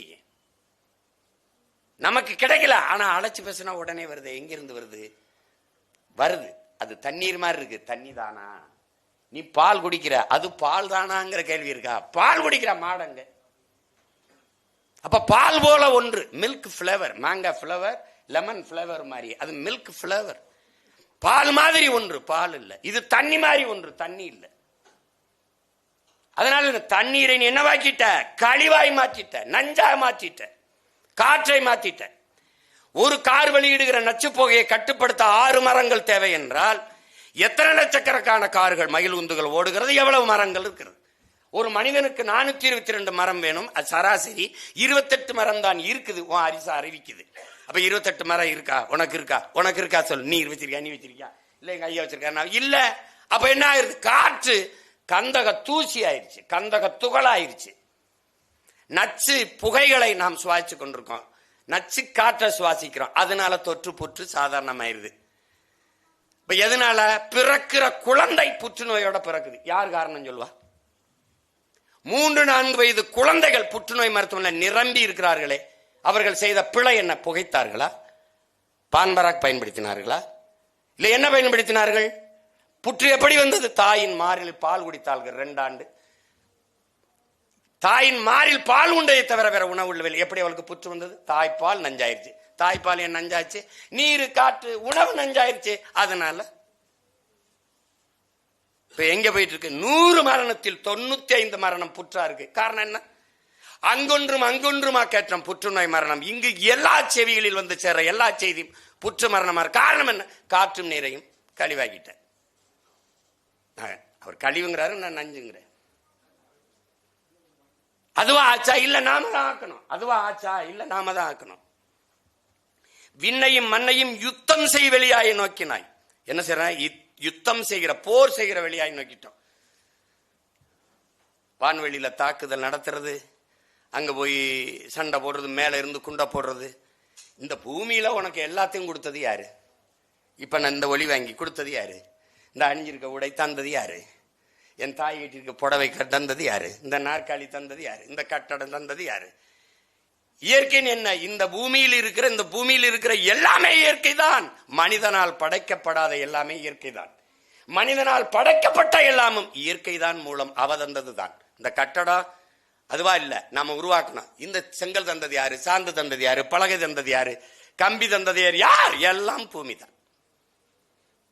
உனக்கு நீர் தந்தது யாரு? காற்று தந்தது யாரு? சோறு தந்தது யாரு? காய்கறி தந்தது யாரு? கனி தந்தது யாரு? தங்கம் தந்தது யாரு? வைரம் தந்தது யாரு? மாணிக்கம் தந்தது யாரு? மரகதம் தந்தது யார்? சரி, காரு, அதுக்கு பொருள் தந்தது யார்? சரி, விண்ணூர்தி, அதுக்கு மூலப்பொருள் தந்தது யார்? அதுக்கு உலோகங்களை தந்தது யார்? கப்பல், அதுக்கு உலோகங்களை தந்தது யார்? எல்லாவற்றையும் தந்தவள் இந்த பூமி தாய் தான். எல்லாவற்றையும் தந்த உன் தாய்க்கு நீ தந்தது என்ன? மேல இருந்து கந்தக குண்ட தூக்கி நெஞ்சில டம்னு போட்டா, மூஞ்சில போட்ட. வேற என்ன போட்ட? என்ன போட்ட? அவளுக்கு என்ன தந்த? நீ எல்லாவற்றையும் தந்த உன் தாய்க்கு நோயை தவிர நீ என்ன தந்த? தாய்க்கு நோய் வந்தால் சேய்க்கு வராது என்று நீ எப்படி நம்புன? அதுதான் சொல்றாரு, நீ விண்வெளிய என்ன சொல்ற, யுத்த களமா மாத்திட்டடாங்கிறதுல. மண்ணையும் ஆசையால் புண்ணாயாக்கினாய். மண்ணை எப்படி புண்ணாக்குன? நீ நிலக்கரியிலிருந்து மின்சாரம்ங்கிற, அதான் காற்றாலை மின்சாரம் இருக்கு, சூரிய தகடுல மின்சாரம் இருக்கு. 365 நாள்ல 300 நாள் மேகமூட்டம் இல்லாத வெயில் கிடைக்கும், வெப்பம் கிடைக்குது. அதுல இருந்து எடுத்துக்க. எதுக்கு பூமி தாயை போய் அப்படி எடுக்கிற? 66 ஏக்கரை தோண்டிருக்கான். ஆடு மாட்டு கழிவுல, மக்கிய இலைதலை கழிவுல மீத்தேன் ஈத்தேன் பவர் பயோகேஸ் எரிகாற்று கிடைக்கும் போது நீ எதுக்கு பூமி தாயின் ஈரக்கொலையா இருக்கிற? எதுக்கு மீத்தேன் ஈத்தேன் பயோகேஸ் எடுக்கிறன்னு பூமி தாயின் ஈரக்கொலையை, சிறுநீரகத்தை, நுரையீரலை எதுக்கு இருக்கிற? இது ஒரு வார்த்தை தான் இதுல எவ்வளவு இருக்காரு. மண்ணையும் ஆசையால் புண்ணாக்கினாய். போட்டு போட்டு கேரளாவில் ஆழ்குழாய் கிளறி இந்த ஆழ்குழாயே கிடையாது, கிணறு தான். நீ ஆழ்குழாயே போடக்கூடாது. ஆழ்குழாய் நீ 400 அடிக்கு போட்டு நீ நீரை உறிஞ்சிட்டு வந்துடுவ. ஓ வேப்ப மரமும் மாமரமும் புளிய மரம் 400 அடிக்கு வேற இருக்குமா? நீ எம்பிட்டு பெரிய துரோகினி. மண்ணையும் நீ உன் ஆசையால் புண்ணாக்கி விட்டாய். நீ மீத்தேன் ஈத்தேன் இடத்துல, நிலக்கரி எடுத்த இடத்துல நீ மக்களை மறுகுடியேற்றம் செஞ்சிட முடியுமா? நீ போரின் பேரழிக்கு பிறகு கூட நீ மறுகுடியேற்றம் செஞ்சிட முடியும் நீ. ஆனால் மீத்தேன் ஈத்தேன் எடுத்த இடத்துல, பயோகேஸ் எடுத்த இடத்துல, நீ இந்த நிலக்கரி தோண்டி எடுத்த இடத்துல மக்களை மறுபடியும் குடியேற்ற முடியாது. அப்ப என்ன வேலை செஞ்சுட்டு இருக்க? புண்ணாக்கிட்டு இருக்காடா உன் தாயை நீ. மண்ணா மண்ணா இல்ல, தாயின் மடி. அதை புரிஞ்சுக்கணும். நீ காலுக்கு கீழே மிதிபடுவதாலேயே இந்த மானுட சமூகம் இந்த மண்ணை மதிக்கிறது இல்லை. தாய்ப்பாலும் தண்ணீரும் மலிவா கிடைப்பதனாலேயே இந்த மனித பதர்கள் அதை மதிப்பதில்லைங்கிற. எப்படிப்பட்ட வேலையை செஞ்சிருக்கோம் பாருங்க. திணை நாக்கு, திணை நான்கும் அழிந்து பாலையாக்கணும். திணை நாளையும் அழித்து பாலையாக்கணும்.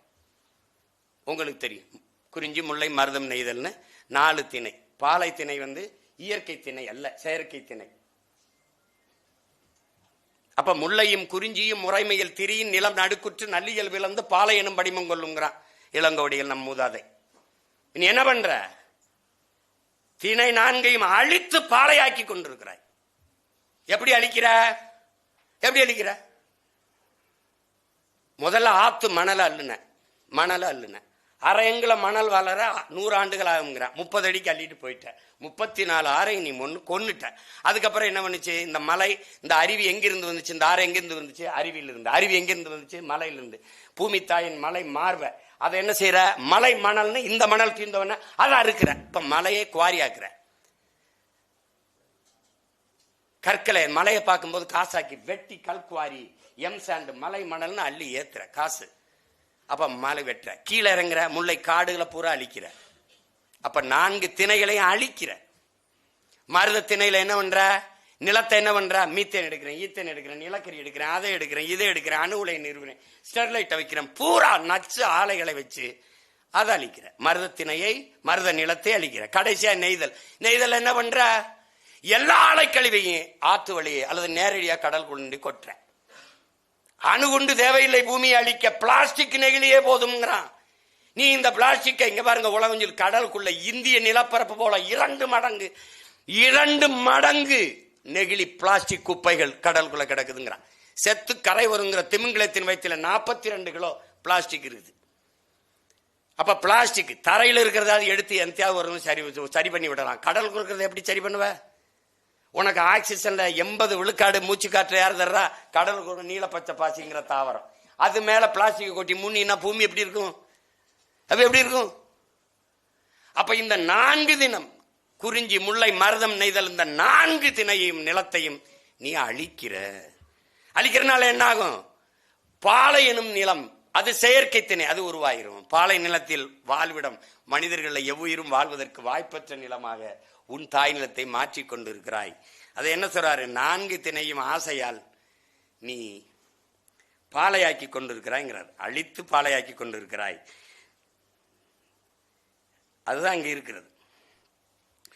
ஐம்பூதங்கள் கொடையாக நீர் மாந்தருக்கு ஈந்த உண்மை மறந்தே தீமையை நுகர்ந்தே மானுட மகனை மறுதளித்தோமே. இறைமகன் பூமிக்கு வந்தாரே இயேசுபிரான், 5 இணை இந்த ஐந்தினையும் மறந்த ஐம்பூதங்கள்ங்கிறது என்ன உங்களுக்கு தெரியும். நீர், நிலம், நீர், காற்று, தீ, விசும்பு, ஆகாயம், விண்வெளி.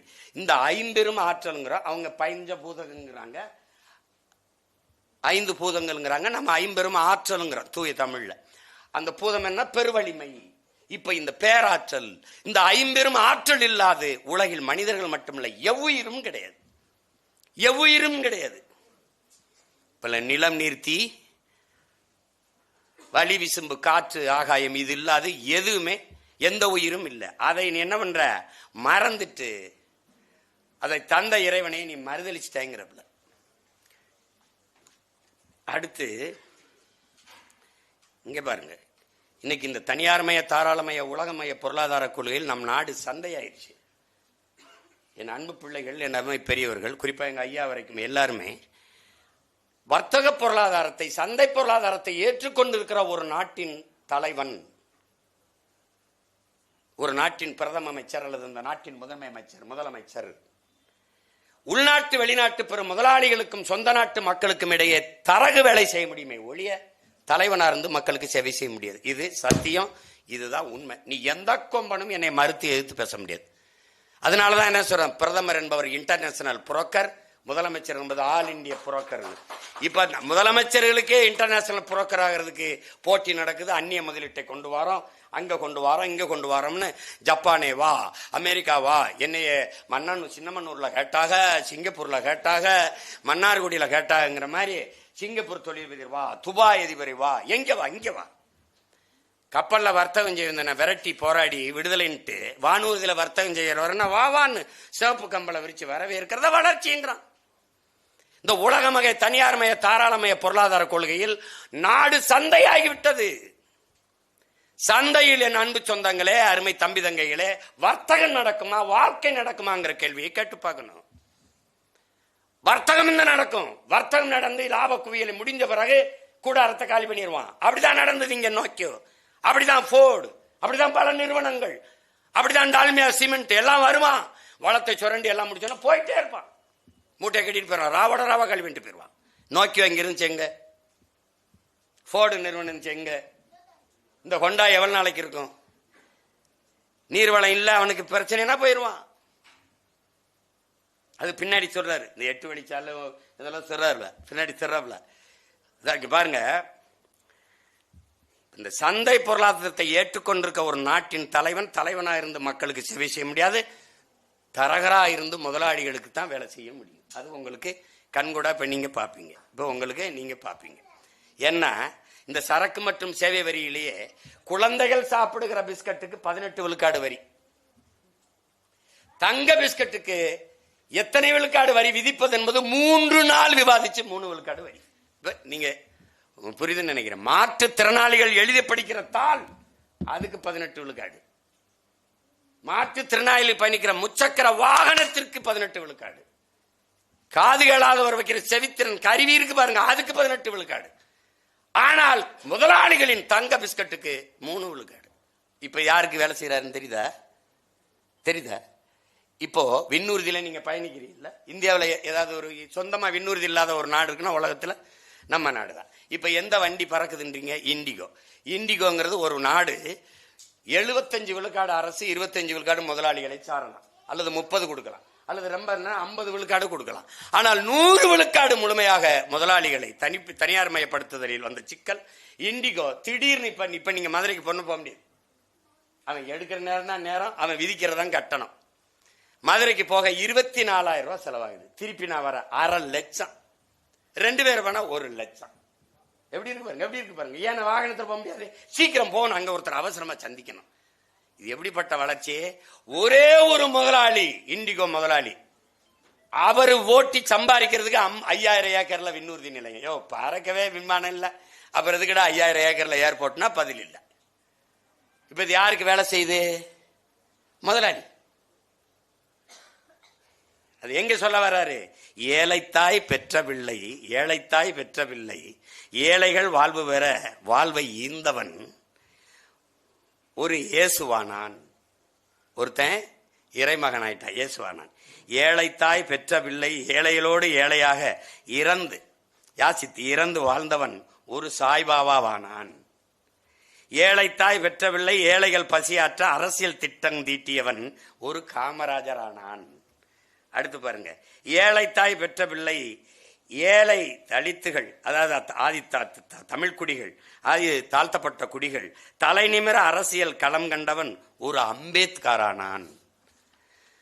அதே மாதிரி ஏழை தாய் பெற்ற பிள்ளை, ஏழைகளுக்கு ஆறுதலா ஒரு வார்த்தை கூட இல்லாத பெரும் பணக்காரர்கள் போற்றும் கடவுள் கடவுள் ஒரு மோடி ஆனார். பணக்காரர்கள் போற்றுகிற கடவுளாக நம்ம ஐயா மோடி ஆனார்னு சிறவல. இது எதுக்கு சிறவல? நான் அவ்வளவு நேரம் சொல்லி வந்தேன்ல, அதுதான் இதுக்கு சிறவல. முதலாளிகள், அறிவார்ந்த பெருமக்கள், எந்த ஒரு முதலாளியும் லாப தேவைக்கு முதலீடு செய்வானே ஒழிய மக்கள் சேவைக்கு முதலீடு செய்ய மாட்டான். நம் நாடு ஏற்றுக்கொண்டிருக்கிற சந்தை பொருளாதாரம் என்பது எப்பவுமே ஒண்ணு கவனிங்க, முதலாளிகளின் வளர்ச்சியவே நாட்டின் ஒட்டுமொத்த வளர்ச்சியாக கட்டமைக்கும். உலகத்தின் 3வது பெரிய பணக்காரர்களே அதானி அம்பானி இருக்கிறாங்க. 28 விழுக்காடு 28 கோடி மக்கள் இரவு உணவு இல்லாமல் தூங்க செல்கிறார்கள். பல கோடிக்கணக்கான பச்சிளம் குழந்தைகள் பசியோடு உறங்க செல்கிறார்கள். எந்த நாட்டில் நீங்க இருக்கிறீங்க? விண்ணூரில் விண்வெளியில் பறக்கிறாள் ஒரு தங்கை. வளர்ச்சி வளர்ச்சி. கற்பப்பையை வாடகைக்கு விட்டு வாழ்கிறார் ஒரு தங்கை. இது ஒரு இந்தியா, அது ஒரு இந்தியா. வயிற்று பசிக்கு உடலை இன்னொருவனுக்கு பசியாக்கி விபச்சாரம் பண்ணி வாழ்கிறார் ஒரு தங்கை. இது ஒரு இந்தியா. இதுல எந்த இந்தியாவில் நீங்க வாழ்கிறீர்கள்? இதுல எந்த இந்தியாவில் நீங்கள் வாழ்கிறீர்கள்? எப்படிப்பட்ட நாட்டில் நம்ம கட்டமைச்சுக்கிட்டு இருக்கு பாருங்க, எப்படி கட்டமைக்குது. ஆனால் அதானி ஒரே ஒரு கேள்வி, 100 நாள் வேலை திட்டத்துக்கு போற என் அம்மா கட்டுகிற வரியை, சரக்கு மட்டும் சேவை வரி, உப்பு, ஊறுகாய், அரிசி, பருப்பு, எண்ணெய், நெய்க்கு எங்க அம்மா கட்டுகிற அதே வரியைத்தான் நாட்டின் முதல் பணக்காரர் அதானி அம்பானி மனைவியும் கட்டுகிறார்கள். அறிவு பெருமக்களே, வரி ஒன்றாக இருக்கு, வாழ்க்கை தரம் ஒன்றாக இருக்கா? பதிலாற்று இருக்கு, பதிலாற்று இருக்கு. எப்படி இருக்குது? பிரிட்டன் அப்படி கிடையாது. வரியை எடுக்குது, வரியை எடுக்குது. 100 ரூபாய் எங்க ஐயாட்ட சம்பளம்னா 75 ரூபாய் எடுத்துக்கிறோம். எனக்கு 1 லட்சம் சம்பளமா, அதுல 75,000 எடுத்துக்கிறோம். இவர் குறைவாக கொடுத்தாரு, இவர் நிறைய கொடுத்தாருங்கிறது இல்லை, சமமாக பொதுமையாக நாட்டுக்குடிகளுக்கு பிரிச்சு கொடுக்கும். அந்த மாதிரி ஒரு அமைப்பு பேர் தான் அரசு. அதுக்கு தான் அரசை நிறுவுறோம். ஏழை பணக்காரன், உயர்ந்தவன் தாழ்ந்தவன் என்று பாகுபாடு இல்லாது எல்லோருக்கும் சரியாக சமமாக பிரித்து கொடுக்கிறதுக்கு பேர் தான் அரசு. அப்படிப்பட்ட அரசு தான் அது அரசு. ஆனா இங்க அப்படி இல்லை, இங்க அப்படி இல்லை. நான் வரி கட்டிட்டேன்னா சிறைக்குள்ளே எனக்கு தனியா இருக்கலாம். சொல்லு தம்பிக்கு தெரியும், படுக்கையில அவரு இன்கம் டாக்ஸ் சொல்றோம். ஏடா கால கொடுமையா இருக்கு. அதனால என்ன குற்றம் பண்ணியிருந்தாலும் அவருக்கு 10 பேரை கொலை பண்ணா கூட அவர் டாக்ஸி இன்கம் டாக்ஸ் கட்டுறாருங்க, அவருக்கு தனி. இதெல்லாம் பாத்துக்கிறீங்க. அதான் சொல்றாப்புல, ஏழை தாய் பெற்ற பிள்ளை, ஏழைகளுக்கு ஆறுதல் ஒரு வார்த்தை கூட இல்லாத பெரும் பணக்காரர்கள் போற்றும் கடவுளானார். புரியுதா? தங்கத்துக்கு 3 விழுக்காடு வரி போட்டா அப்புறம் கடவுளா தானே தெரியுவாப்ல. என்ன தம்பி? அத்தியாவசிய பொருள்களின் விலைவாசியை குறைக்க முடியாத காரணம் இந்திய நாட்டில் எண்ணெய் நிறுவனங்களே அதற்கான விலையை தீர்மானித்துக் கொள்ளலாம்னு நாடு எடுத்த பொருளாதார கொள்கை முடிவு. அதுக்கப்புறம் சுங்கச்சாவடிகளில் 200 கிலோமீட்டர் 300 கிலோமீட்டருக்கு தனியாருக்கு தாரை வார்த்து கொடுத்தது சாலைகளை.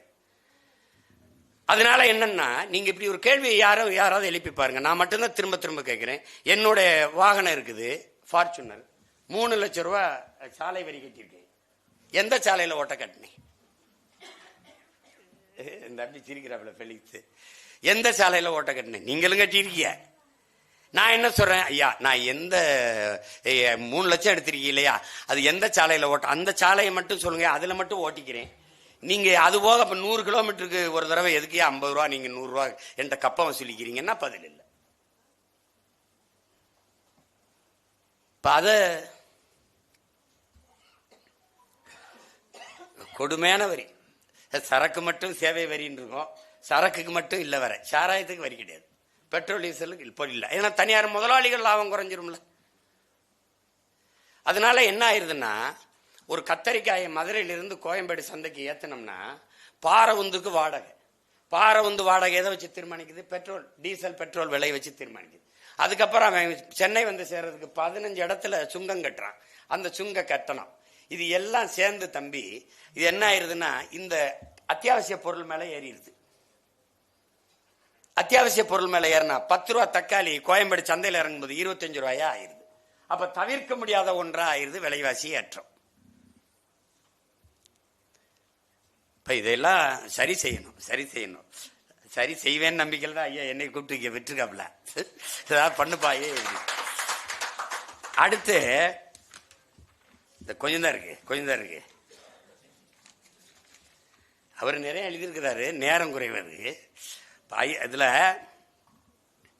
ப்ரோ அந்த ஜென்சி இதெல்லாம் சொல்றாங்க. ஐயா சொல்றாரு, அதாவது அது சிஸ் அப்படி உங்களை முடக்கி வச்சிருக்கிறது கொரோனா இல்லை ப்ரோ, அது சொல்லிட்டு சொல்றாரு. ப்ரோ சேலஞ்ச் அப்படின்னு ஒன்று சொல்றாரு. ஆனா ப்ரோ சிஸ் வேசக்கார நடிகனுக்கு உசுர கொடுக்கிற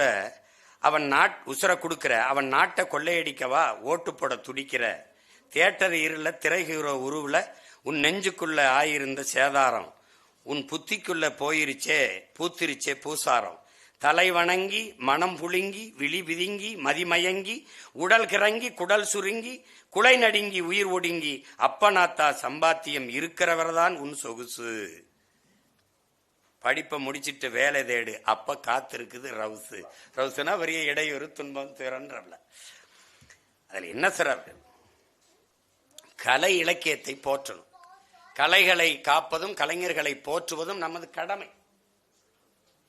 கடமை.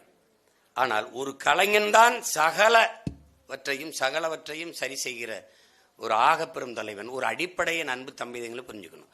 வரலாறு தெரியாதவன் எந்த ஒரு இனத்திற்கும் வழிகாட்ட முடியாது, வழி நடத்த முடியாது. தமிழாய்ந்த தமிழ் மகன் தான் தமிழகத்தை ஆளுதல் வேண்டும்ங்கிறார் புரட்சி பாவலர். இங்க யாரும் அப்படி ஒன்றும் தமிழாய்ந்த தமிழ் மகன் இல்லை, அப்படி இருக்கிறதா தெரியல. ரெயின்போவே அப்படி ரெயின்போன்னே எழுதுங்கன்னு தமிழ்ல எழுதுங்கன்னு சொல்ற தமிழ் மகள் தான் இங்க இருக்கிறாங்க சொல்ற. அப்ப அதுல அடுத்து என்ன சொல்றாருன்னா, இங்கே எதை சொல்ற, காற்றை நச்சாக்கி புற்றுநோய்க்கு வித்தாக்கி கொல்லாதைன்னு சொல்ல போனா உன்னையே போல படிக்கிற புள்ள வாயில சுட்டு கொன்ன கார்பரேட் அரசாங்கம் உனக்கு வேலைக்கு தருமா உத்தரவாதம். இப்ப தங்கச்சியை வந்து இப்ப ஸ்டெர்லைட் அந்த போராட்டத்தை தான் ஐயா சொல்றாங்க, புரியுதுன்னு நினைக்கிறேன். என்னை காற்றை நஞ்சாக்கி புற்றுநோயை இதாக்கி என்னை கொன்றாதேன்னு சொல்ல போன பிள்ளைய தொண்டக்குழியில பார்த்து என்ன பேசுற இடத்துல சுட்டு கொல்றான் அப்படின்னு சொல்றாப்ல. அதுக்கு இவ்வளவுதான் நினைக்காதீங்க, இது ஒரு பெரிய வரலாறு இருக்குல்ல, போராட்ட வரலாறு. 15 பேர் சாவுதில் இருக்கு. நீங்க ஆழமா கவனிங்க. இந்த கடற்கரை நகரங்கள்லயே அணு உலையும் இந்த நச்சு ஆலைகளை இந்த ஸ்டெர்லைட் மாதிரி இருக்கலாம். தாமிர தட்டுப்பாடை பேசுறான் ஸ்டெர்லைட் ஆனோம்னா, ஆனா தண்ணீர் தட்டுப்பாடை பேச மாட்டேங்கிறான். அந்த தண்ணீர் நஞ்சாயிருது, காற்று நஞ்சாயிருதுங்கிறதா அங்க போராட்டம் வெடிச்சதுக்கு காரணம். நல்லா நீங்க கவனிச்சுக்கணும். நம்ம மக்களுக்கு தொடக்கத்தில் அது புரியல. கொஞ்ச நாளைக்கு அப்புறம் நீர் வந்து ஒரு பழுப்பு நிறத்துல வருது, சோறாக்குனா எலுமிச்சம் சோறு மாதிரி வருதுன்னு இது என்னன்னு பார்க்கும்போது அங்க யுரேனியம் கலக்குது, அங்க நச்சு கலக்குதுன்னா மக்களுக்கு ஒரு விழிப்புணர்வு வருது, போராட்டம் வருது. அந்த போராட்டத்துக்கு பல போராட்டத்தில் முன்னின்று போராடியவன்கிற முறையில இந்த ஸ்டெர்லைட் படுகொலையில 3 மணி நேரம் நேர் நின்று நீதிபதிக்கு அம்மா மதிப்பிற்குரிய மாண்புமிகு அருணா ஜெகதீஷன் முன்னாடி சாட்சியம் சொன்னவங்கிற முறையில நான் ஒருத்தன் தான் சாட்சி சொல்லியிருக்கேன். இதை சொல்ல கடமைப்பட்டிருக்கேன். இப்ப நீங்க பாருங்க, அந்த போராட்டம் மக்கள் புரட்சி அப்படிதான் வரணும், மக்கள் புரட்சி அப்படிதான் பார்க்கணும். இது ஒரு தலைவன் நின்று கொடியை தூக்கி கட்சியை காட்டி போராடல, மக்கள் தலைமையேற்று மக்களே போராடினா.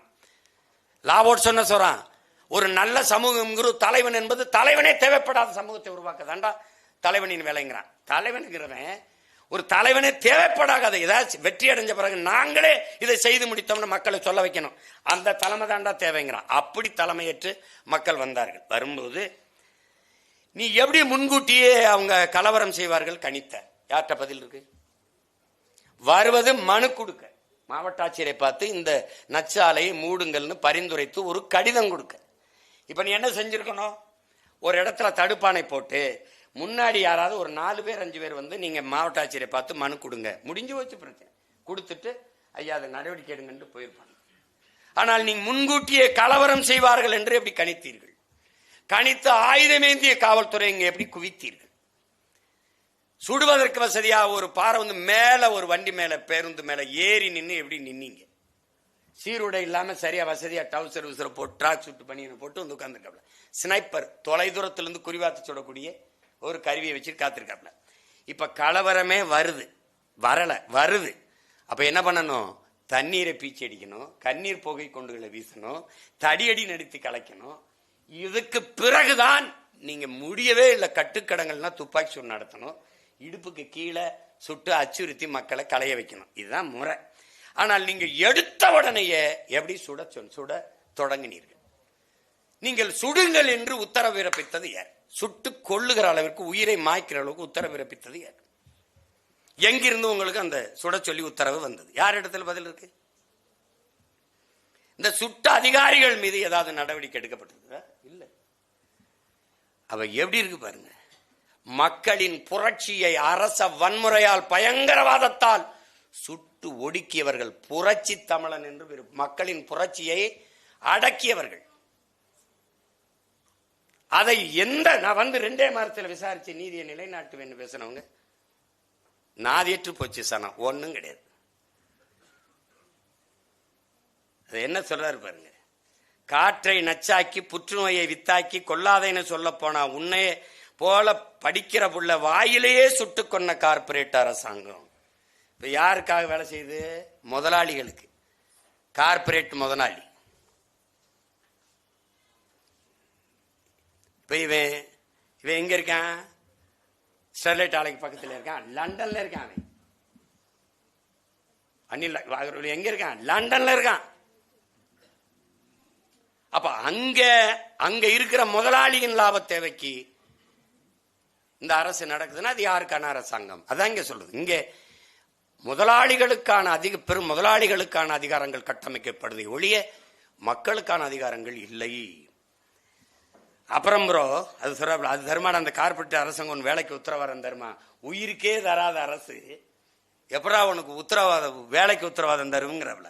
அப்புறம் ப்ரோ சீஸ் வீடியோவை வைரலாக்க என்னென்னமோ செய்யற, செல்ஃபி மேல செல்ஃபி கிளிக்கி அப்லோடு பண்ணி தள்ளுற, மணிக்கு ஒரு ஸ்டேட்டஸ் மாத்தி கத்து காட்டுற, வாட்ஸ்அப் கத்து காட்டுற, நொடிக்கு ஒரு போட்டோ போட்டு மாசு பண்ணுற, இன்ஸ்டால மாசு பண்ணுற,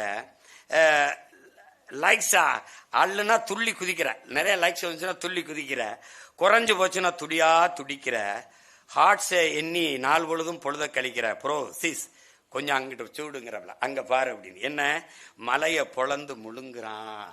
நான் முதல்ல சொன்னதான் கல்குவாரி ஆகிறது. உங்களுக்கு நான் பல தடவை மேடை வச்சிருக்கேன். எங்க பாட்டி எங்க அத்தையெல்லாம் கதை சொல்லும்போது தூங்குவீங்க. ஒரு ஊர்லப்பா ஒரு மலை முழுங்கி மகாதேவன் இருந்தான்.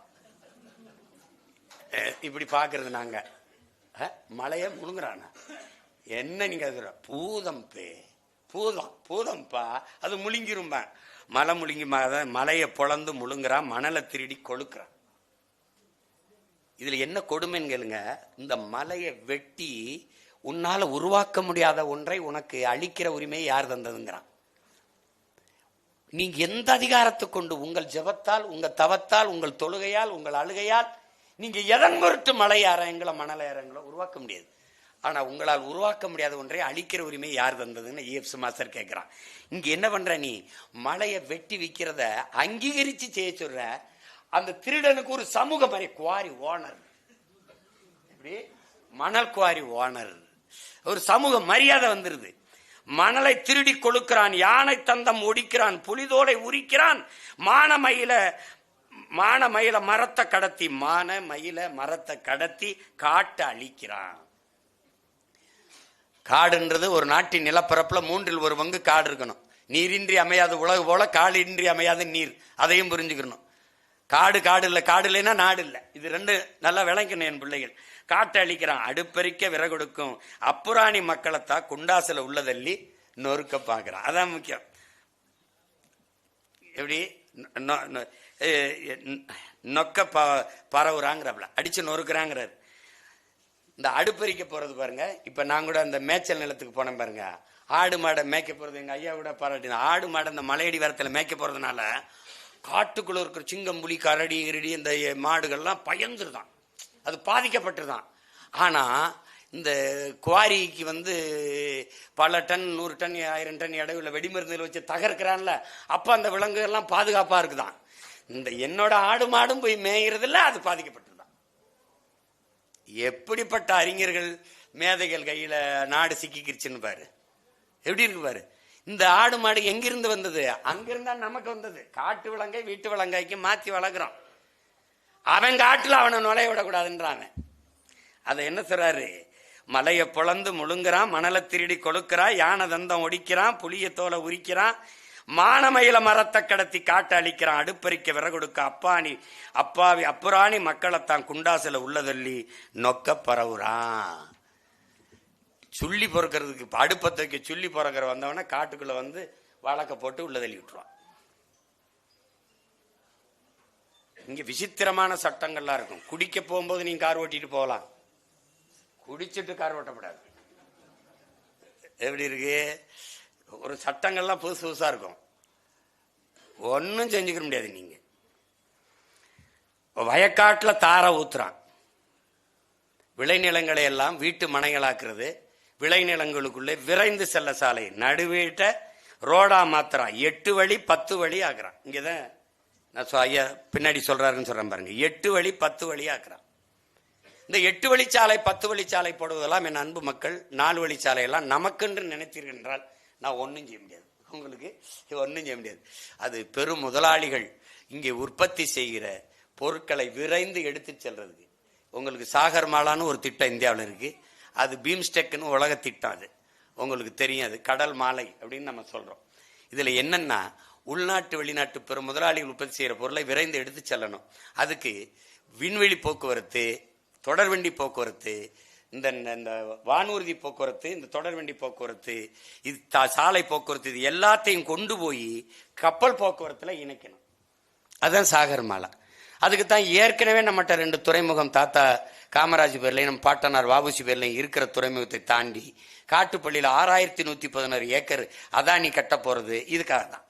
இது என்னன்னா, அந்த முதலாளிகள் விரைந்து இப்ப ஃபோர்டு அவனும் ஒரு கொரியா கம்பெனி, ஃபோர்டுன்னு ஒரு இது கொண்டாயின்னு ஒரு கம்பெனி வச்சிருக்கான்.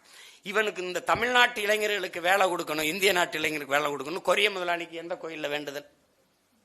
இங்க ஏன் வரணும்? மனித உழைப்பு மலிவா கிடைக்குது, நிலத்தடி நீர் எவனாலும் உறிஞ்சிக்கலாம். ஏன்னா 1 டன் கார் தயாரிக்க 4.5 லட்சம் டன் 4.5 லட்சம் லிட்டர் தண்ணீர் தேவைப்படுது.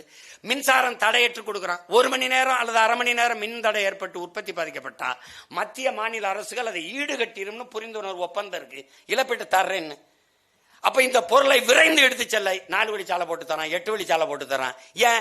எவன் எல்லாம் எப்படி போனான்னு, எவன் கடை எப்படி போனான்னு, எவன். அப்ப இதுக்காக தான் அவன் இங்க வரான். இந்த முதலாளிகளுக்கான அடிப்படை கட்டமைப்பை, இன்ஃப்ராஸ்ட்ரக்சரை மக்களுக்கானதாக கட்டமைக்கிறது நம்ம நாடு. நீ மக்களுக்கான போட்ட சாலையில, மக்கள் காசுல போட்ட சாலையில எதுக்கு 100 கிலோமீட்டருக்கு 50 ரூபாய் கப்பா சொல்லிக்கிற? எதுக்கு? இதுக்கு யார்ட்ட பதில் இருக்கு? நீங்க 5 மணிக்கு மேல இந்த சாலையில போய் பாருங்க, எத்தனை மூடு உந்துகள், பாறை உந்துகள் போகுதுன்னு. எல்லாமே இந்த முதலாளிகள் தயாரிச்ச கார்கள் தான். திறந்து பாருங்க, காரா இருக்கும். இந்த ஹொண்டாய் நிறுவனம் தயாரிச்சு அது கப்பலுக்கு போகுது வேகமா. அதான் சொல்லி 8 வழி 10 வழி ஆக்குறான். ஒரு நாட்டில இருந்து இன்னொரு நாட்டுக்கு இடையில பயணிச்சு போறதை விட 8 வழிச்சாலை கிடையாது. இங்க 8 வழிச்சாலை அமைக்கணும்னு அதை போராடி நிறுத்தி வச்சிருக்கோம். இந்த 4 வழிச்சாலை போட்டாங்க. சரி, தேவை வேற, பேராசை வேற, பெருந்தேவை வேற. இது தேவையில்லை, பேராசை. தேவை சரி 4 வழி. ஏற்கனவே விண்ணூர்தி நிலையத்துக்கு மீனம்பாக்கத்தில் 1800 ஏக்கர் கொடுத்துருக்கான். யார் கொடுத்தது? மக்கள் தேவைப்படுச்சு கொடுத்தான். 4 வழிச்சாலை நிலம் கொடுத்தது யாரு? மக்கள். ஏன் தேவைப்படுச்சு கொடுத்தான்? கடை இழந்தான், நிலத்தை இழந்தான், வீட்டை இழந்தான், கொடுத்தான். இப்ப அதுக்கு மேல 8 வழிச்சாலை எதுக்கு போடுற? 8 வழிச்சாலை யாருக்கு போடுற? விரைந்து சென்னைக்கு போயிடலாம். போய் என்ன பண்ண? சீரியல் பாப்பா, இல்ல சினிமா பாப்பா, வேற என்ன பாப்பா? இல்ல சிந்திச்சு எதுவும் படைக்க போறியா? ஒரு இளவும் கிடையாது. சீக்கிரம் போயிடலாம். பெட்ரோல் செலவு மிச்சமாயிரும், டீசல் செலவு மிச்சமாயிரும். டேய், காருக்குள்ள இருக்கிறவனை பத்தி சிந்திக்கிறியடா? அந்த காருக்குள்ள இருக்கவனுக்கு நீரும் சோறும் கொடுக்குற விவசாய பத்தி என்னைக்குடா சிந்திப்ப? என்னைக்கு சிந்திப்ப? நீ என்னைக்கு சிந்திப்ப? தம்பி, சந்திர மண்டலத்துக்கு சந்திராயனை அனுப்பலாம், சயின்டிஸ்டுக்கு சாப்பாடை சம்சாரி தான் அனுப்பணும். விண்வெளியில விண்கலத்தை விஞ்ஞானிகள் ஏவலாம், ஆனால் விஞ்ஞானிகளுக்கு சாப்பாடை விவசாயி தான் அனுப்பணும். இதை மனசுல வச்சுக்கிட்டு இருக்கணும். கார்ல போறவனை பத்தி கவலைப்பட்டுக்கிட்டே இருக்கு இந்த நாடு. வேகமா போயிடலாம், வேகமா போயிடலாம், வேகமா போயிடலாம். சேலத்துல இருந்து இங்க 2 மணி நேரத்துல வந்துடலாம். ஆனா இங்க இந்த சென்னை மீனம்பாக்கத்துல இருந்து இங்க 4 மணி நேரம் ஆகுது உள்ள வர. ஒரு உயிர் காக்கும் ஊர்தி உரிய நேரத்துல மருத்துவமனைக்கு போக என்ன பாடுபடுதுன்னு நமக்கு தெரியும். அப்ப எதை நோக்கி நீ நகர்த்துற? அதான் சொல்றாரு, 8 வழி 10 வழி சாலை 10 வழி ஆக்குறான். வேகம் வளர்ச்சின்னு பீத்துறான். வேகமா எங்க போற? நான் சொல்றேன், மலையை வெட்டி ரோடு போட்ட, மாளிகை கட்டிட்ட, 8 வழியில சாலை போட்ட, வேகமா கார்ல போற. எங்க வீட்டுக்கா சுடுகாட்டுக்கா? மலையை வெட்டிட்டுனா மழை எது? மழை இல்லைன்னா நீர் எது? நீர் இல்லைன்னா சோறு எது? சோறு இல்லைன்னா வயிறு எது? வயிறு இல்லைன்னா உயிர் எது? வாழ்க்கை எது? பைத்தியமே பைத்தியமே. எங்க போற? வேகமா எங்க போற? அதான் சொல்றப்பல வேகம் வளர்ச்சின்னு பீத்துறான். காரிடோரு பார்க்குன்னு பேர் வைக்கிறான். காரிடரு பார்க்குன்னு பேர் வைக்கிறான். ஹைட்ரோ கார்பன் அணுமின்னு ஒலைய வைக்கிறான். அதான் சொல்றேன் உங்களுக்கு, அணுமின் நிலையம் அது நம்ம 2 வருஷங்களா 2 ஆண்டுகளா போராடணும். அந்த போராட்டத்தில் பெரும்பங்கு பலம் எடுத்தேன். அருமை சகோதரன் உதயகுமார் தலைமையில் நடந்தது. நாங்கள்லாம் போய் பங்கேற்றோம். அணு விஞ்ஞானிகளே சொல்றாங்க, உலகத்திலே பாதுகாப்பான அணு என்ற ஒன்றே கிடையாது. அணு குண்டு மேலே அமர்ந்திருப்பதும் அணு உலைக்கு அருகில் குடியிருப்பதும் 2 ஒண்ணுதாங்கிறான். இவன் சொல்லி கற்பிக்கிறத அணு உலை இல்லாத மின் உற்பத்தியில் எப்படி தண்ணீரை அடைவாய்? நம்ம எழுப்புற கேள்வி, அணு உலை கண்டுபிடிக்கப்பட்டது மின் உற்பத்திக்காகவா, இல்லை மின்சாரம் கண்டுபிடிக்கப்பட்டது அணு உலையாலையா? இது 2ல எதுக்கு பதில் இருக்கு? இல்ல. மின்பெருக்கத்துக்கு வழியே இல்ல. இருக்கு. சூழியலுக்கு எந்த கேடும் இல்லாத காற்றாலை, கடல் அலை, இந்த சூரிய ஒளி, சூழியலுக்கு எந்த கேடும் கிடையாது. எவ்வளவு வேணாலும் உற்பத்தி செய்யலாம். நீ என்கிட்ட 5 வருஷம் கொடு. தேவைப்படாத அணு உலை, தேவைப்படாத மீத்தேன் கிணறுகள் மொத்தமா மாத்தி கட்டிடுவோம். ஒரு காற்று நீர் நிலம் நஞ்சாகாது, ஒண்ணு நஞ்சாகாது. ஏன்னா நஞ்சில்லாத உணவு அதுவே என் கனவுங்கிறாரு எங்களுடைய அப்பா நம்மாழ்வார். அந்த கனவை நோக்கிய பிள்ளைகள். நான் உங்ககிட்ட சொல்றேன், இந்த கால்கள் வழி நடத்தி நான் நடக்கல. என் கால்கள் போன வழியில என் கனவு வழி நடத்தி போகுது. கனவின் வழி நடக்கிறேன். உலகத்திலே மாறுதலை செஞ்சவனை என் உடன் பிறந்தார்களே, தன் மனச்சான்று வழி நடத்தியபடி நடந்தவன் தான் உலகம் புறா மாறுதலை செஞ்சிருக்கான். என் மனச்சான்று சொல்லுது எவனோடும் சேராதனால. அதனால சேரல. ஐயா சொல்றாங்க, தன்னன் தம்பின்னு சேரணும்னு இருந்தா என் தம்பியோட தான் சேர்ந்திருக்கணும். மற்றபடி இங்க இருக்கிற எந்த ஆற்றலோடும் நம்ம சேர முடியாது. இந்த நம்ம சேர்ற அளவுக்கு இந்த ஆற்றல் இருந்தா நான் ஏன் தனியா கட்சி வைக்கணும்? அந்த வீடே நல்ல வேணா அங்கேயே குடி இருக்கலாமே. அது சரியில்லைன்னு தனியா வீடு கட்டிருக்கோம். என்னங்கய்யா அது பாருங்க. இப்ப கார்பன் அணுமின், கார்பன் ஹைட்ரோ கார்பன். இப்ப உங்களுக்கு நீங்க தஞ்சாவூர்காரங்களா இருந்தா தெரியும், தஞ்சை நன்றாக விளைந்தால் தமிழ்நாட்டில் பஞ்சம் இல்லை. தமிழ்நாடு நன்றாக விளைந்தால் இந்திய துணைக்கண்டத்தில் பஞ்சம் இல்லை, பசி இல்லை. சோழ நாடு சோறு உடைத்து சொல்ல வைத்தவன் நம்ம கரிகால் பாட்டன் பெருவளவன். உங்களுக்கு எத்தனையோ மன்னர்களுக்கு இருக்குது, ஆனால் பெருவளத்தான்னு பட்டா அவனுக்கு தான் வந்துச்சு. ஏன்னா ஓடுற நீரை தடுத்தி பாசனத்திற்கு பயன்படுத்தி வேளாண்மை செஞ்சிட முடியும். 1800 ஆண்டுக்கு முன்னாடி உலகத்துல அறிவியல் தொழில்நுட்பம் வளராத காலத்துல நிறுவியவன் அவன் தான். அவன் அணைக்கட்டல, தடுப்பணை கட்டினான். அவன் எப்படி கட்டி அந்த பானா மாதிரி, அந்த மாதிரி ஒரு விஞ்ஞானி உலகத்துல இன்னும் பிறக்க முடியாது. அப்ப அவன் பேரங்க நம்ம பேசுறேன்னா எப்படி? அந்த தஞ்சாவூர்ல மூப்போகம் விளைகிற என் நஞ்சை நிலத்திலே தண்ணி உப்பு கைக்குது. இந்த என் தம்பி இருக்கான் தஞ்சாவூர்கார, தண்ணியை குடிக்க முடியாது. இங்க பாருங்க, 100க்கு 90 பேருக்கு சிறுநீரக கோளாறு இருக்குது. என் தம்பி குடும்பத்துல 2 அண்டைங்க இறந்துட்டாங்க சிறுநீர் பாதிப்புல. ரத்த சுத்திகரிப்பு நடத்திக்கிட்டு இருக்குது ஒவ்வொரு வீட்லையும். தஞ்சை நிலத்திலேயே தண்ணி உப்பாயிடுச்சு. காரணம் என்ன? மீத்தேன்.